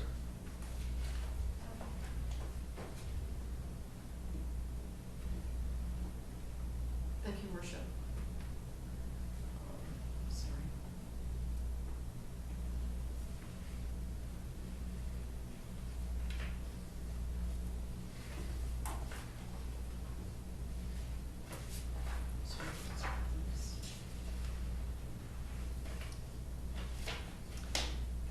The purpose of this report is that pursuant to the permissive tax exemption policy, council may approve a full or partial exemption or deny the exemption of the applicant. Thank you, Worship. Councillor Mattis. Thank you, Your Worship. I'm a little confused by the application in that it's for a house, and then when I see the floor plan, it's actually for a building on Main Street. I don't know if anyone else noticed that in the application. For myself, I have an issue with granting an exemption for a house. I would have probably full support for their operation on Main Street, but at this point for a house, we don't do it for houses, for churches. We do it for the church, but not for the house. We do it for other societies, but not for the home where the people that work for the society live. We do it for the building rather than the building where the operations are carried out rather than the residences that are attached to it. So I would be more than willing to support it for their building on Main Street, which is in the application but isn't identified in the application, as opposed to the house that they're using as a residence, essentially. Councillor Spencer. Thank you, Worship. Yeah, I would have to agree. I don't think a residence where people are staying is the right use of the permissive tax exemption. I think, as Councillor Mattis said, if it's a building where they're doing their work, that's one thing, but housing is another. So I agree with Councillor Mattis on that one. Thank you. Councillor McMahon. I will pile on. So I noticed the exact same thing that Councillor Mattis did in the application. It says 645 Coyote Street. The drawings provided are for 6250 Main Street. So I wasn't sure if the application was talking about both buildings or one or the other. So once that is cleared up, I think we can have a proper discussion about the actual tax exemption. And I had a question about that as well. So it's indicated in the report that obviously under the community charter, this group would qualify because it is a charitable organization so it's in one of the list of things that qualifies. And I guess I just need my memory refreshed as to whether we strictly follow the community charter or if we have our own policy as well that we follow. Yeah, so the policy would be based on the community charter, so there's nothing that says it can't be for class 1 residential. The criteria is based on whether it's a charitable organization, whether it's providing a service to the community. There's nobody, it was definitely on the class 1 property that they were making the exemption, requesting an exemption for. There's no homeowner grant being claimed by the people that live there as their primary residents. But there are full-time or staff that live there full-time year-round, and they have discipleship classes that run about 3 months of the year, and then they just do ongoing community work during the year. So there's nothing, saying that it can't be a class 1 property that's eligible, so that's why the application has come forward to council. Grace? Thank you, Your Worship. So just to be super clear though, the application is for the house where the staff are living, not for the building on Main Street. And so does housing fit into the parameters of our tax exemption policy? It doesn't specify that only certain classes are eligible or not eligible. It's based on the criteria in the community charter, which is it's a charitable organization, and they're providing a benefit to the community. They meet that criteria of the policy. So just to follow up though, because I think when we look back to Desert Sun, for example, the tax exemption had to be for the building where the services were being provided from, not for where people were living, as far as The my understanding. services are in that building, like They're these providing days- services in the house. so it's YWAM, it's Youth with Mission, right, which is an international organization, and then this is an organization that supports that international organization. So they have discipleship programs where people will come from different areas and have a 3-month Christian discipleship program at that house. Like, they have to actually stay there, right? Which is why it's a house, not a business. But even though they might have these people coming into the community, there's also staff members there who are living year-round, right?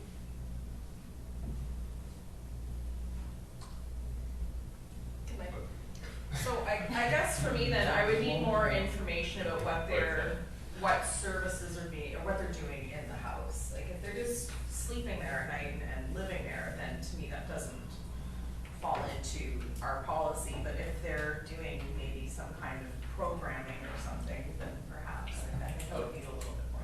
If I can just add some background information, right?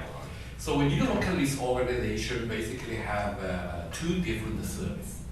Now, if you go to their website, as Emma said, it's a conglomerate, basically the franchise, the kind of religious training camp all over the world. And so 2 kinds of service. One service is the disciple program, which is the students, they come in, live in that house for 3 months, and then you go out, take the courses, get credits, those kind of things. But the students do have to pay tuition fee, I think $2,000 or something, to include the sleep, the accommodation, and the meal, and the 3 months religious training. As part of that 3 months religious training, the students do need to participate in a component called community outreach.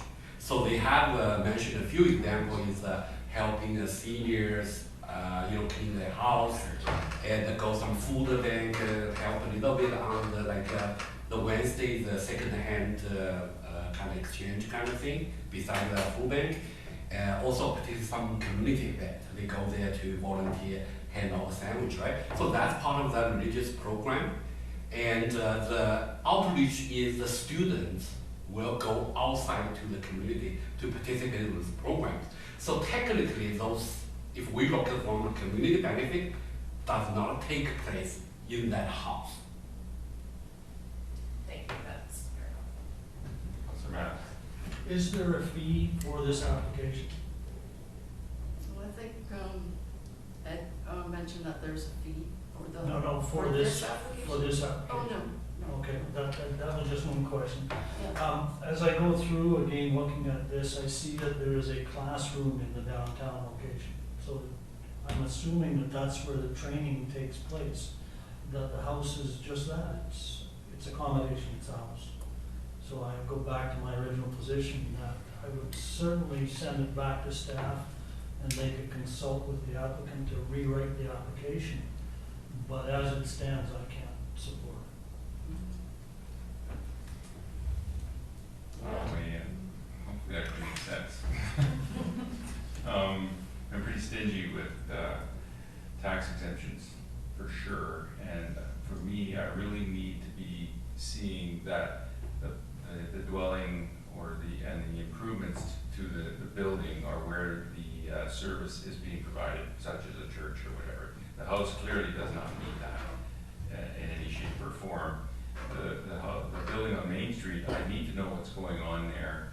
It seems like it's where programs are being run, but is it just for the programs for the people that are paying a fairly substantial amount of money for housing and for these programs? If they're the only ones that are accessing the programs there, that's a stretch for me, for sure. And then you sent out an email earlier, and I'm looking at some of the things that they do for volunteer work in the community, and while they're great items, I'm seeing things like, you know, helping serve the breakfast sandwiches on Canada Day, helping people move into their new home.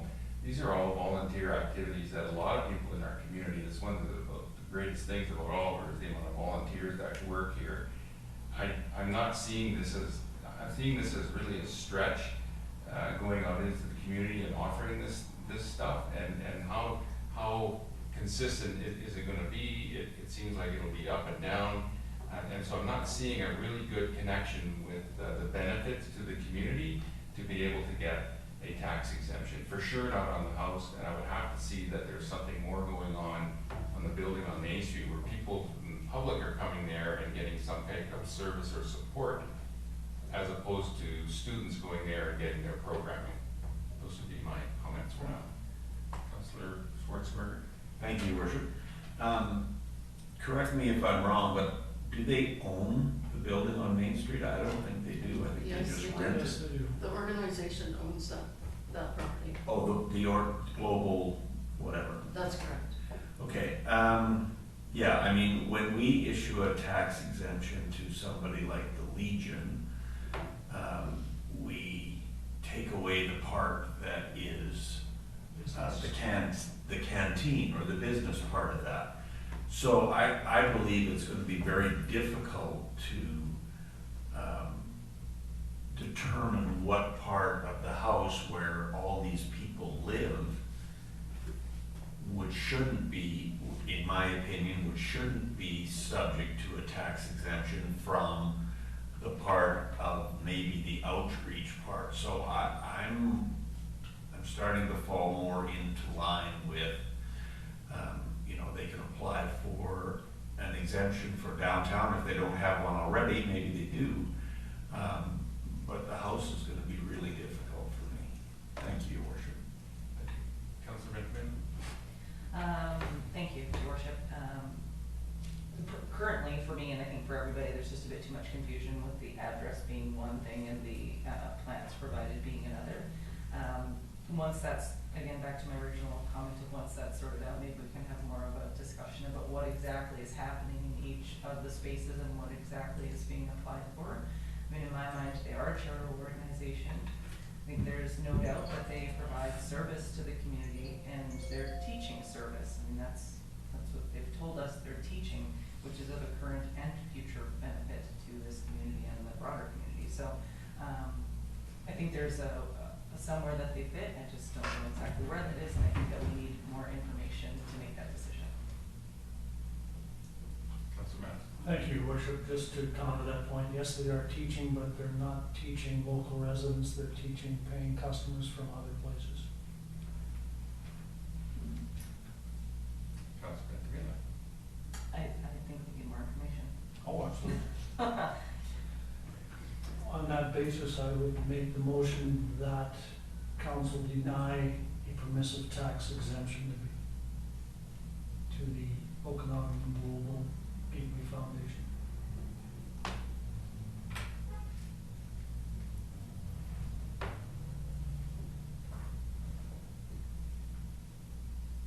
I second that with the friendly amendment that, So- and also that staff be directed to recommend that they reapply for the building on Main Street.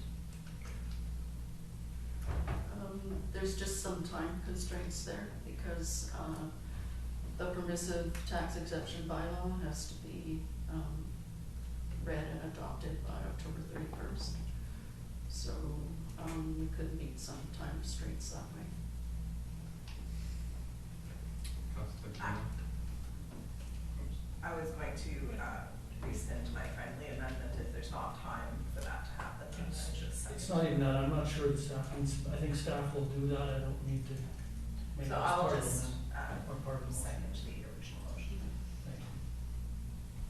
Councillor Canal? Well, I was just going to ask for clarification in support of the friendly amendment. If there being 2 meetings in October, if things were lined up and done properly, like we had all the information we needed at the first one and were able to give it however many readings and then complete at the next meeting, if that was still doable, if everything falls into line exactly appropriately. Yeah, we could try.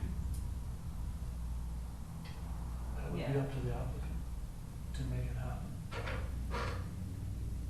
Agreed, but I think just flat out saying deny with no explanation is a little bit harsh. I mean, we clearly have questions, we clearly don't completely understand what's being applied for and what spaces are used for what. And I personally feel that, encouraging them to reapply with more information is not a hardship on anyone, and in fact, it's the right thing to do. I don't disagree, I'm just believe that that staff will do that without council direction. Just to jump in here, I think the application is for the house on Coyote Street. So when we're denying it, we're denying the permit, the tax exemption for Coyote Street. We're not denying them for anything on Main Street, because that's not being asked for at this point in time. Would that be correct? I wasn't confused when I read it. It seemed to me like they were applying for Coyote. Yeah. Yeah. That's what their application says. It specifically mentions that address. But they might have misinterpreted, right, maybe they filled Norman wrong, right? So I can double check, right? Well, it's pretty clear that we acknowledge, we have knowledge of the facts and stated with respect to the following property for which a tax exemption is being applied for, 6453 Coyote Street. Like, it's pretty black and white. Yeah, I think we will communicate it to the applicant, say, on the residence is denied, but we will tell them, say, if you wish, you can apply the Main Street. And I think in that situation, because it's very complicated, we might even invite them, say, maybe they want to come to council meeting as a delegation. Because only they know how they do their business, right?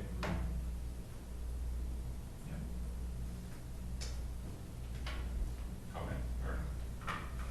I'm just gonna repeat myself. Okay. I don't think it was overly clear. It doesn't make sense that they would attach plans for a building that's not being applied for. I think there's just enough ambiguity there that it just feels like the right thing to do, to be a little bit, to not just flat out deny, to, as the CAO has said, suggest, explain what happened and suggest how to follow up. And if that doesn't need to be in the motion, then that's okay, but normally we put those sorts of things in the motions. Councillor Schwartzberg? Thank you, Worship. I just wondered if the mover and the seconder would consider just adding the address to the end of that motion so that they're aware that we're not going to give them a tax exemption for that address, but the other is still wide open.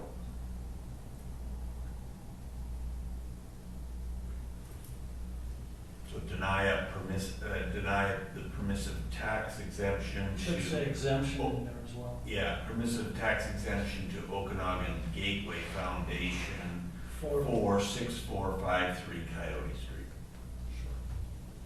Yeah, that's fine, that's fine. And then if they want, if staff can obviously tell Yeah, them we that would. they can look at the other location, and we would consider that anyway.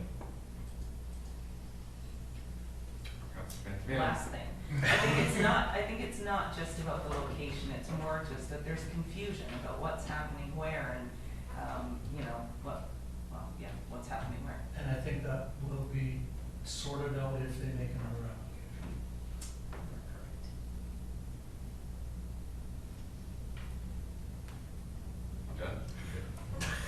Done? Done? You want to repeat yourself? Opportunity to speak. Any more comments or discussion on this motion? I will call the question. All in favor? Opposed? Motion is carried. Moving to item 3, the Oliver District Heritage Society Museum and Archives.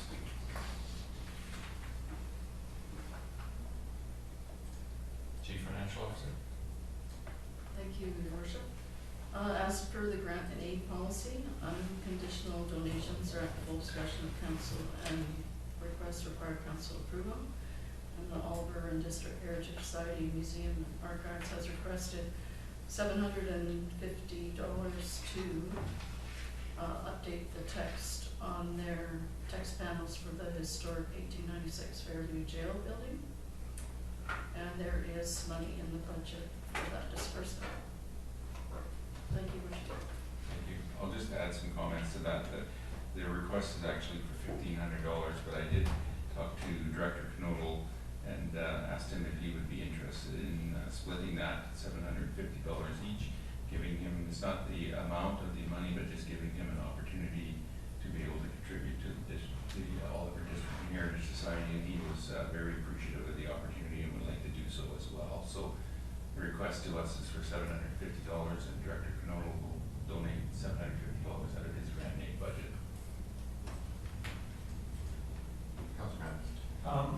You obviously have some familiarity with this. Is there a reason why this is coming up now as opposed to their annual budget? I think they've had some challenges with COVID as well, and expenses. They didn't ask us for any money with that, and there was some challenges with the budgeting at the RDOS where some numbers changed, and it looked like they were going to get their whole budget increase, but they actually did not because of some changes to administration costs that were getting changed around within the RDOS budgets in between different readings, and it got missed by the CFO there. So they've been doing their best to try and make ends meet, so this is just a small amount of money that they need to tide them over. They are doing well, and that's why they didn't ask for any COVID money. They were able to be on budget, but in order to keep things moving along nicely, a little extra money would help them out. Councillor Grace. Thank you, Worship. It did say in Vance's letter too, it looks like they've been trying to attempt it, and I think maybe they've just got to the point where the repair attempts aren't working anymore, and now they need to replace. I would be happy to move the proposed motion that council approve the Oliver District Heritage Society Museum and Archives $750 grant aid request. Could we specify where that's coming from? Is it coming Unconditional from or? unconditional? I don't know. Yes. Because they didn't fill out a form. So we can add that in there then. Grant and aid from the unconditional grants. Councillor. Thank you. I had the exact same question that Councillor Mattis had, and I appreciate the response because it makes total and complete sense. And it's a valuable request. Yeah, they do an amazing job, and I know we'll all talk about the 100 by 100 festival that just happened, but they played a big part in that, and represent this community very, very well. I need a seconder on that motion. No. Thank you, Councillor Schwarzenberger. Any further discussion or question? Seeing any, I will call the question. All in favor?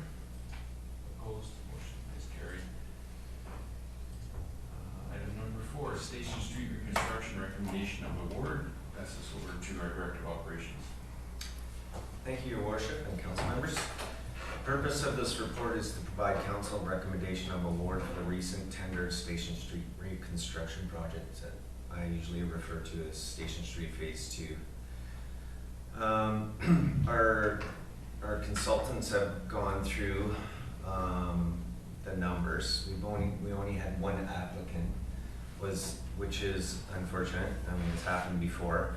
But the budget dollars do make sense. And so in the financial portion of my reports, I did break down the cost of their tender, but also added in some outside costs that you wouldn't see. And after our discussions with our engineering consultants, how much estimated engineering and other costs, like geotechnical and other things, would add up to. And so I've given you guys given council the project costs and estimated final costs, which is still approximately $325,274 under budget, total budget. H&M Excavating Limited was the only bidder on the project, and as we discussed earlier in the meeting, council meeting, that they're close to wrapping up most of the work for the year. In the next couple of weeks, they're going to have some lull time until they have to get back working and doing the tie-ins in the winter in the canal system. So far we've had very few issues with H&M Excavating Limited, and staff are anticipating that if council were to award the project, that the Station Street Phase 2 and the storm pipe upgrade should commence early September and continue into early November. We'll work with the contractor, and I've also been in contact with Parks and Rec and given them a heads up for a while now that that storm pipe that needs to be upgraded goes right through the Kinsman Spray Park, unfortunately, and there's going to be some restoration that we'll have to do afterwards through there. So staff are recommending that that council award the Station Street reconstruction project to H&M Excavating Limited for $1.376 million. And I'll take any questions. Thank you, Director. Councilor Mattis. Thank you, Your Worship. I don't really have any questions. As I met with the director this morning, I had my questions around the design answered. He then copied the rest of council in on that. But I would ask that even though it was approved at budget time, that we are awarding a tender, and I think that the water councillor, because we are talking water budget, should be included in the discussion and the voting on this matter. It probably should have been a water matter, but either way. The second thing I wanted to bring up was that, again, I spoke with the director, and I also mentioned the mayor wanted to let the rest of council know my thoughts. With the savings that we have here, I believe we should proceed with the finalizing the engineering on the street behind the mall, so that we are ready to go come springtime or whenever, rather than having to wait for engineering to be completed, that we take some of the savings here and invest it in that, so that we are truly shovel ready for that project, because it is coming next year. This money will come in handy for that next $1 million that we have to spend.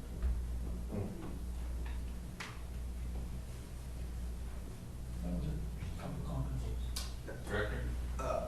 And that's the Packing House Lane project that Councillor Mattis is referring to, which they're doing the construction right now of the building, and yeah, it was always slated for us to come in maybe hopefully springtime and start reconstructing Airport Street and Packing House Lane.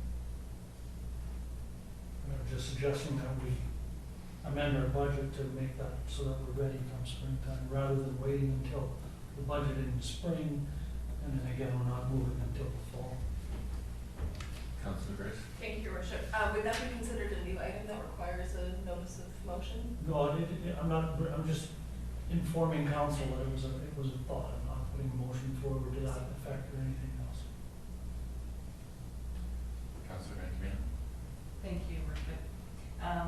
I just want to say thank you. I'm very happy to see this on the agenda so early in the fall. And I was more than pleasantly surprised and I guess shocked to see it come so much under budget. I don't think any of us were expecting that, so that's exciting. I just wonder, because you mentioned some refurbishing or rehabilitation that will need to take place at the spray park after the fact, is that included in here? That's correct. It is included in here, okay, awesome. And then I know we had just a couple of things about the design because we just got the design this afternoon. I hadn't seen the finalized version before. I know we had decent at-length conversations over the, walkthroughs down there and the multiple sessions that we've had of, about wider sidewalks for sidewalk patios versus patios in the parking stalls as the plan for having Station Street built out evolves. So I see that we've stuck with 2-meter sidewalks, which means that we'll just, us or a future council at some point in time is gonna have to be prepared to, hopefully have the conversation about parking stall patios. I have one more comment, but I saw the director's hand up. So. Well, I was just gonna mention though, like if we do the plaza project in the future, that can be widened out. I think there are designs for some paving stones and stuff that be added or butted up to the sidewalks, and so that can all be accommodated into that project on that side of the street. The other side of the street, we're having trouble to even squeeze in part of the sidewalk at one location. I think, thank you for that, and I think even if at some point in life,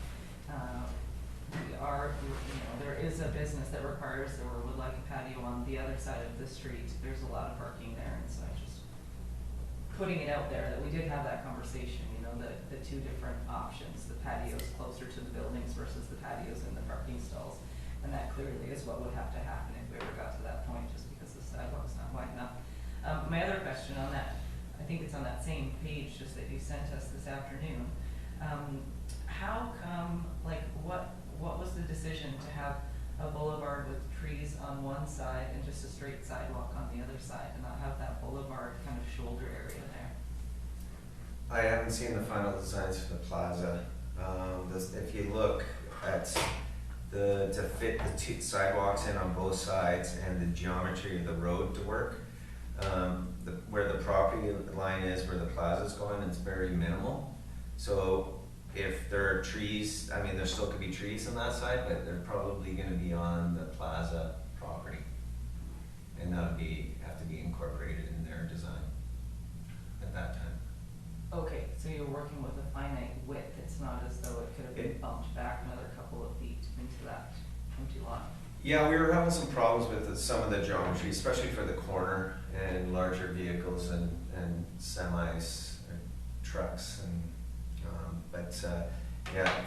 the sidewalk will follow just a few feet from the property line, and until the plaza's built or designed, incorporating wider spots on from the sidewalk, and then incorporating some trees.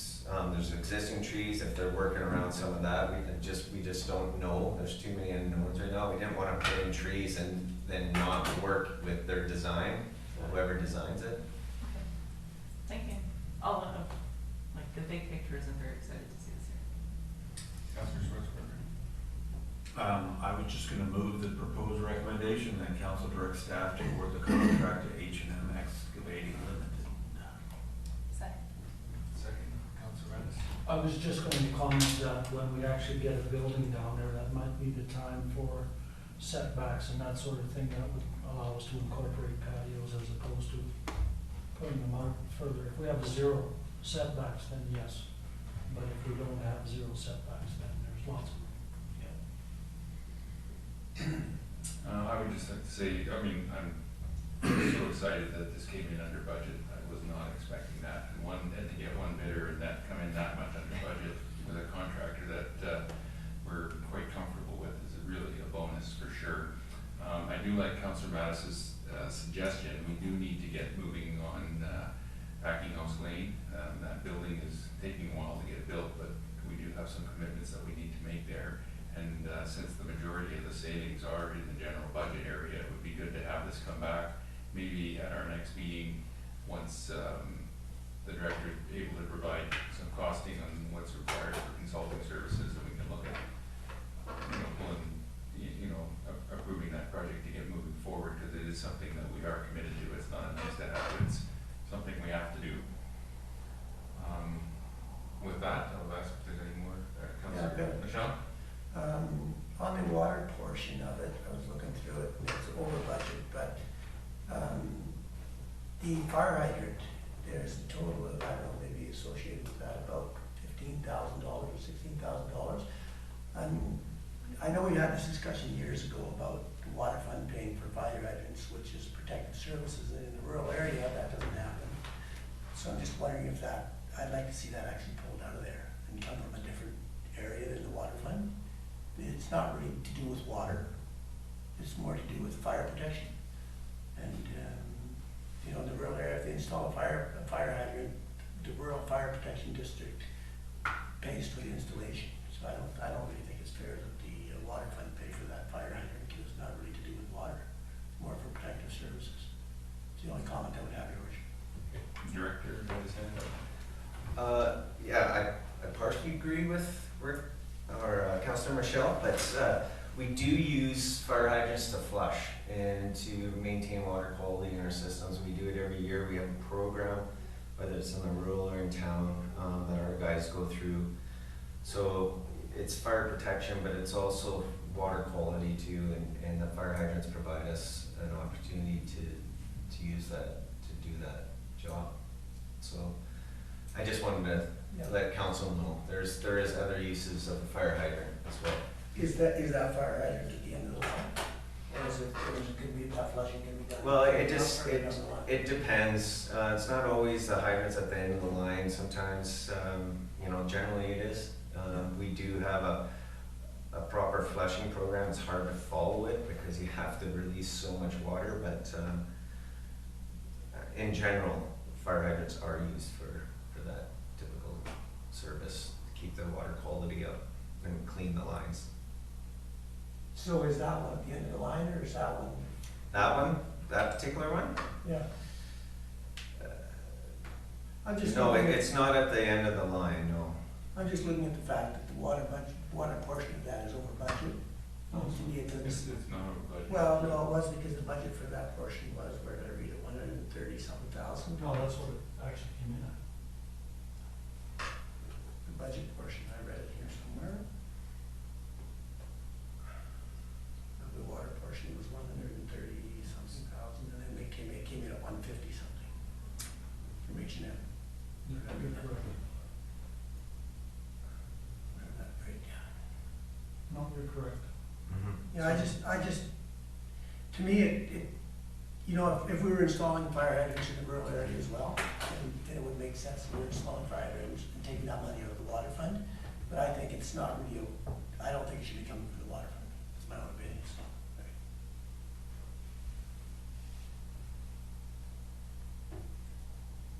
Councillor Matt? I would support Councillor Machial in that. I think he's right, and I don't know if it's been done that way forever or not, but if it has been, it should be changed. It's come up before, like years and years ago, the discussion came up, but I don't know if we've actually done that, but to me, it doesn't, it's and there's bigger items than obviously just a fire hydrant, because a lot of the tanks that supply the town with water are sized so that we have fire protection. And those are big budget items, and those come out of the water fund as well. But I think because of the fact that in the rural area, any fire hydrant that goes in has to come on, is paid for by the rural fire protection district. I think that, if it was under budget or it was on budget, I wouldn't have a problem. But I mean, the water fund is, we're borrowing a lot of money. It's really in the hole. So anyway, I would suggest that we pull that. Just to follow that up, how would we go about changing that policy? What would the process be? Well, there isn't a policy. There isn't a policy. You'd have to create a policy. Yeah. And then it becomes complicated because our guys are, I mean, all the fire hydrants are in our water budget, but if we're looking at a portion being in the water budget and a portion being out, yeah, we'd have to. I'm talking more about installation. Yeah. Installation, I'm not talking about, We're talking maintaining or construction, anything, yeah. not maintenance. yeah, I'm not talking about maintenance, I'm talking about installation, Oh, okay. because it's like $15,000. If it's gonna be identified in that report as being, water related, then it's something the auditor would catch when they do the annual audit. And if you try to put everything to general, and then they see that there's a water component, it'd make me reclassify it. So a lot depends on how these engineering reports are worded, if the auditor's going through it.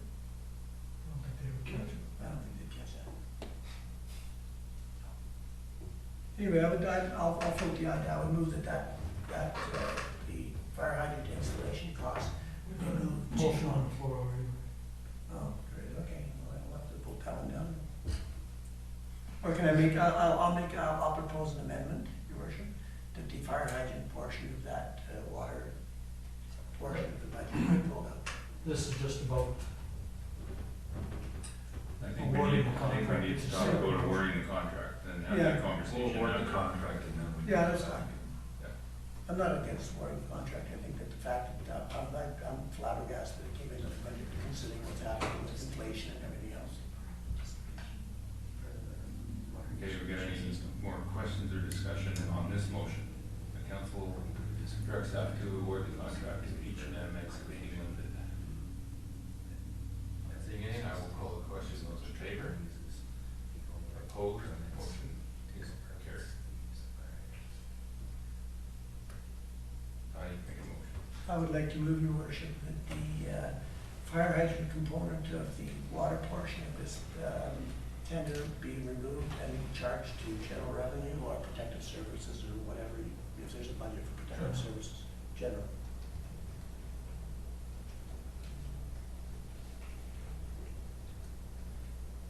Point of order, and I'm sorry, but if we're not in water matters, is a water councillor able to put a motion on the table? I believe that it makes sense for Councillor Machial to be part of the conversation on this, and it probably should have been In water. to begin with. So I'm okay with it being, with Councillor Machial being part of the conversation on this. And I don't have a problem with it, I just wanna make sure that we're Yeah. in order. I'll second that, I'm fine with moving that component, that $15,000 into general. Does that read okay, you guys? Portion of the contract removed to general water. Or from water, to general from water. Want to think about a policy going forward? Yeah, that might be a good idea to bring it, have staff look at developing a policy. I disagree with that. Last part of the same motion.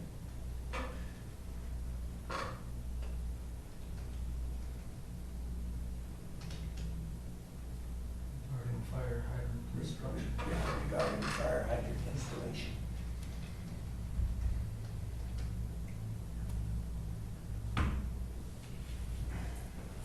The city, Yeah, vote. the town doesn't have a tangible capital asset, policy, and so it would probably be incorporated into that policy. It's in draft form on my desk. Bring back a report. Make sure it's specifically addressed.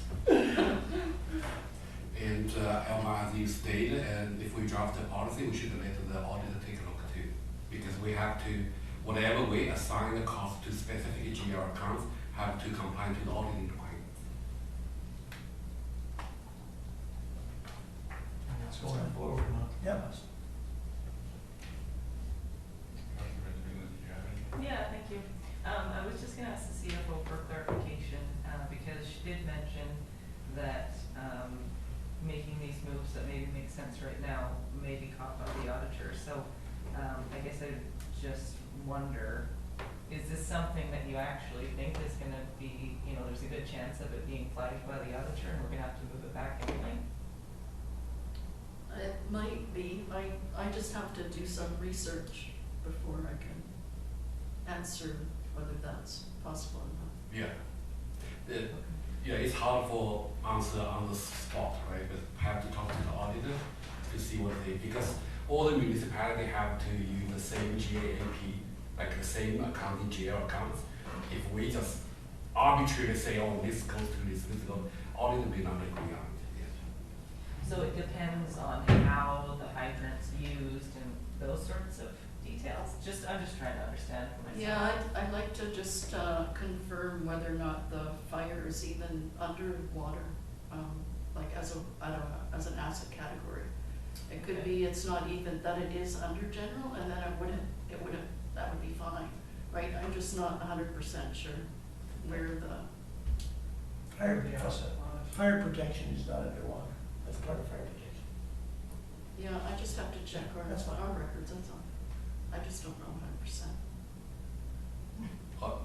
Auditor may just check similar municipalities to see how they treat a fire hydrant as well. Councillor.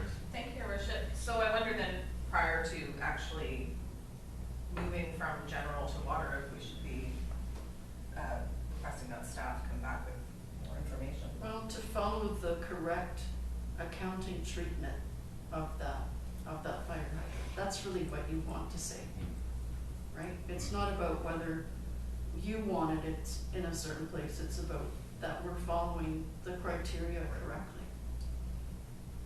Whether or not that agrees with your principles so or you're not, we have suggesting- to, our primary responsibility is to follow, audit rules and So you're generally suggesting the accepted staff, accounting that principles. it should read that staff confirm that the fire Sure. hydrant installation expense is assigned to the correct GL. Yeah, that would be great.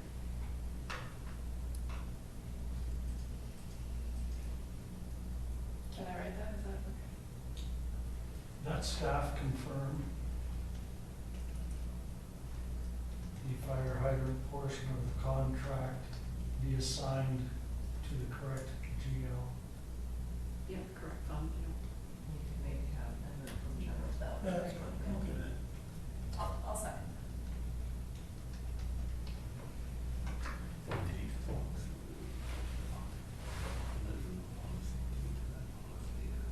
Do you want this last part in here as well then?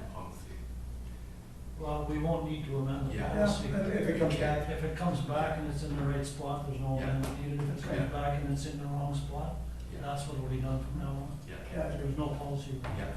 yeah, no problem. I seconded.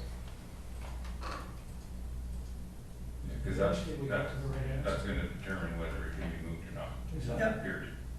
Yeah, And whether it should be in the future or not. okay. Eventually we get to the right answer. Get there.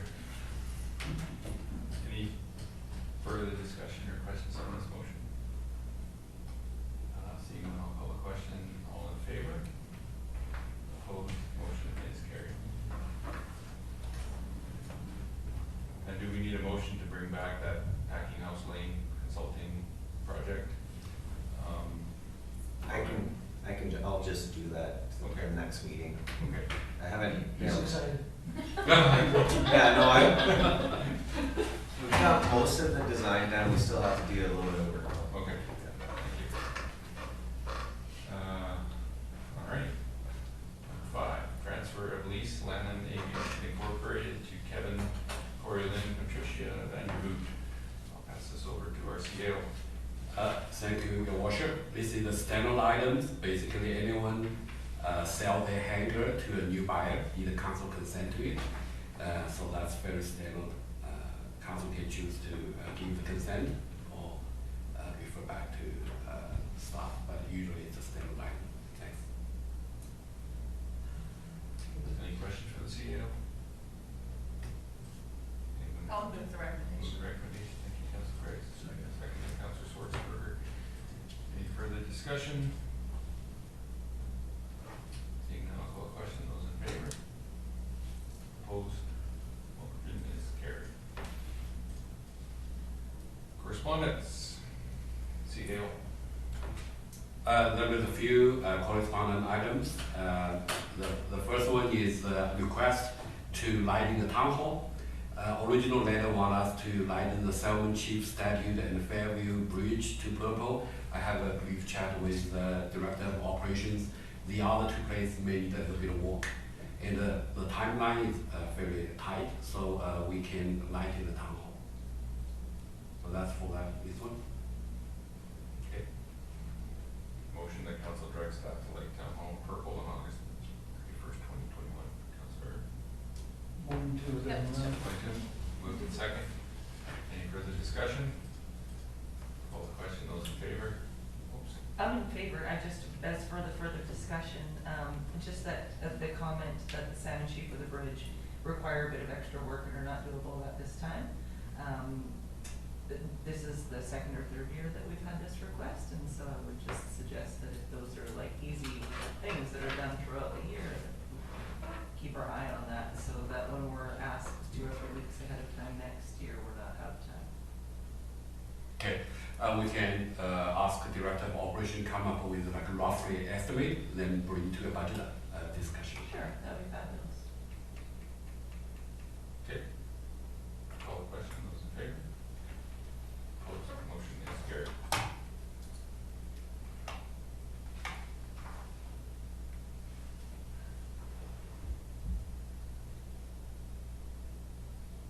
The second correspondence is from the Langley City Council.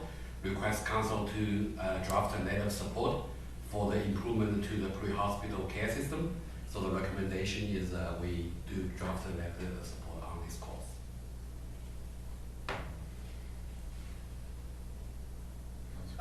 I've seen, quite a bit of media about how the EMTs are stretched, and I think I'd be quite happy to support the proposed motion, so I'll move that. Moved in second. Any further discussion? Seeing any, I will call the question. Those in favor? Opposed? Motion is carried.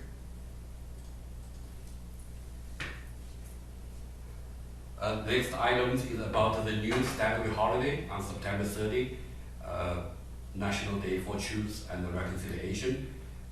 Staff did a survey, and most of the municipality will follow this statutory holiday and close the office. And our collective agreement actually specifically stipulate town have to follow any provincial or federal statutory holiday. So that's for the recommendation for town auditor to observe that September 30 stat holiday. Okay. I'll move it. Moved. Second. Any discussion? Seeing any, I'll call the question. Those in favor? Opposed? Motion is carried. And there's one more item there, I believe. Yeah, this one is we received a letter from the province, approved the 3% basically hotel tax, and this will be extra funding for the auditor tourism.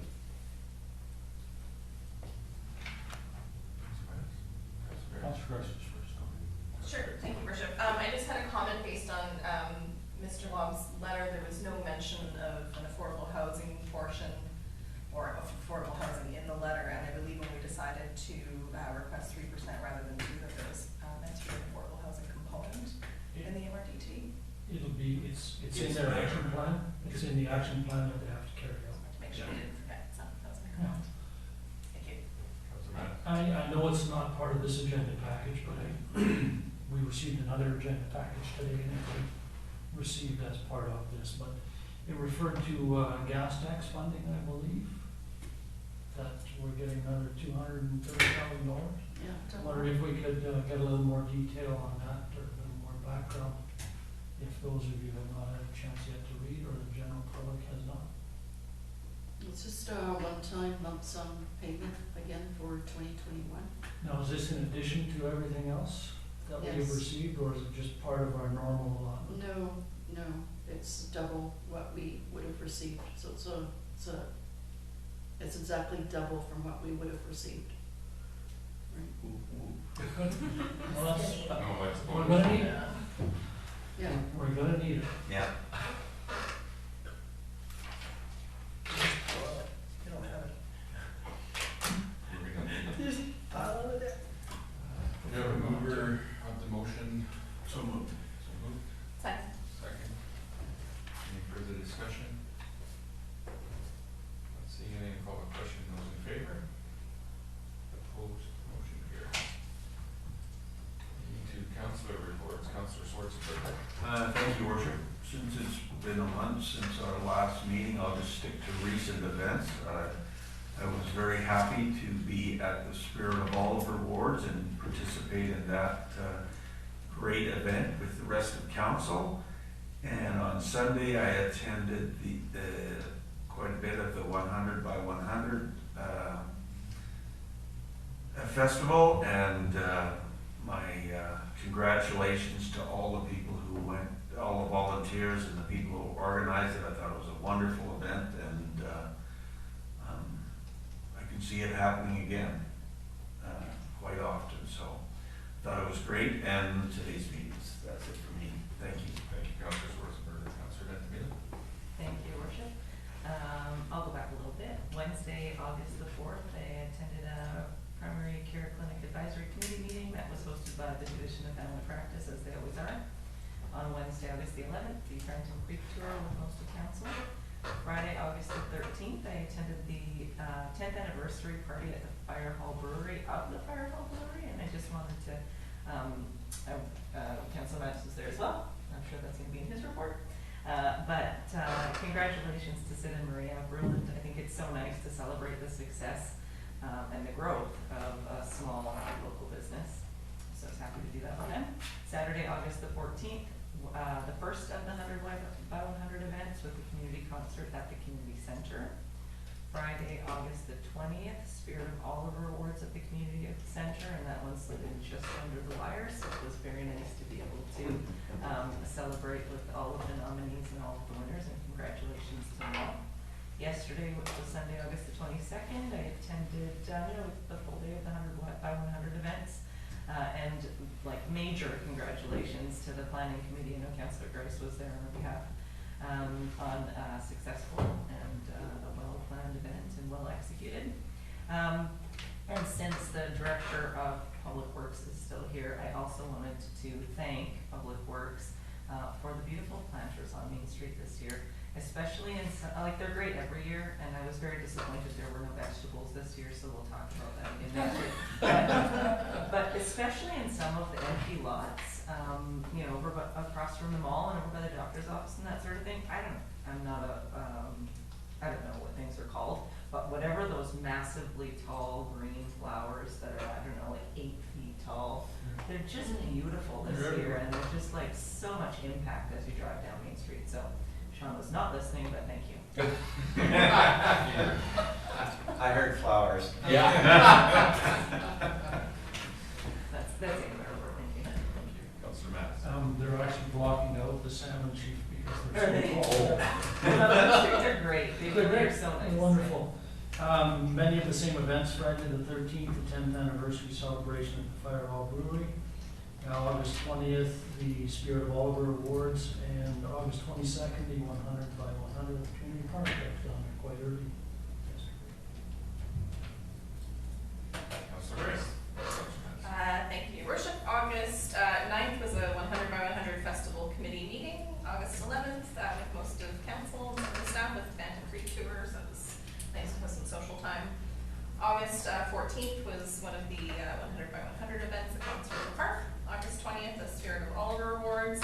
August 22nd, again, like many others, spent most of the day at the park for the 100 by 100 community celebration. So that was lots of fun to all get together before we potentially can't do that for a while. And wanted to say too, just to add to Councillor Benjamin's comments, it's been really nice to see the peace poles starting to come up around town and some more public art, including Councillor Mattis's installation. I'm excited to see my name spelled correctly now, so we'll check that out. That's the end of my report. Did you spell money? Yeah, She you did. got yours right. She said I got yours right. Burger was from the good. Schwarzenegger was good, but Amy couldn't make it. Well, we turned the extra I into an E, and we turned the new extra E into a flower. Oh, cute. There you go. Like it. For me, August 4th, the Oliver Clinic Advisory Committee led by divisions. August 5th, RDOS. On August 9th, I was able to go for an aerial tour with of the Indian Creek fire, which was really interesting to see a fire that was really doing nothing and a few degrees change in temperature, how much it picked up in the next days, even though the wind didn't come up. I did ask BC Wildfire Service if there would be an opportunity for council to come down there and maybe have lunch with them or dinner. He hasn't got back to me yet, and I heard recently that there's a COVID case at the camp, so it's hard to say whether we'll get an opportunity with COVID this year and the other issues that they're having, whether we'll get an opportunity to go down there and thank them in person. August 11th, a tour of Country Creek Winery, a whole week-long 100 by 100 festival, 13th to the 22nd, and some highlights are meeting with the Small Wheels, park opening, community concert, the Spirit of Oliver Awards, and the yesterday, the 100 by 100 community celebration. The whole day, I think, was a really great opportunity to build some relationships with the Osuyas Indian Band, and it was great to see all the dancing going on down there, and the horses that were there, and all the kids enjoying themselves. It was definitely something we can all be proud of. Really big shout out to all of our Parks and Recreation and Carol Sheridan, who really was a spark that kept that, got that event off the ground and made it happen, along with a lot of other people. And August 19th, RDOS. Our next meeting is September 27th. Acting mayor schedule for the last little bit of August is Councillor Price, and then for September, October, and November is Councillor Benjamila. And what else we got here? Public question period. I don't see anybody.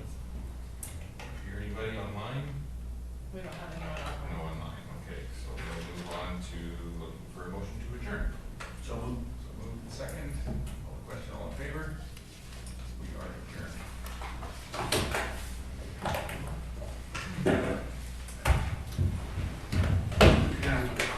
Meeting. So, if you could let us know, I'm sorry, it was like 7:30, 'cause Yeah.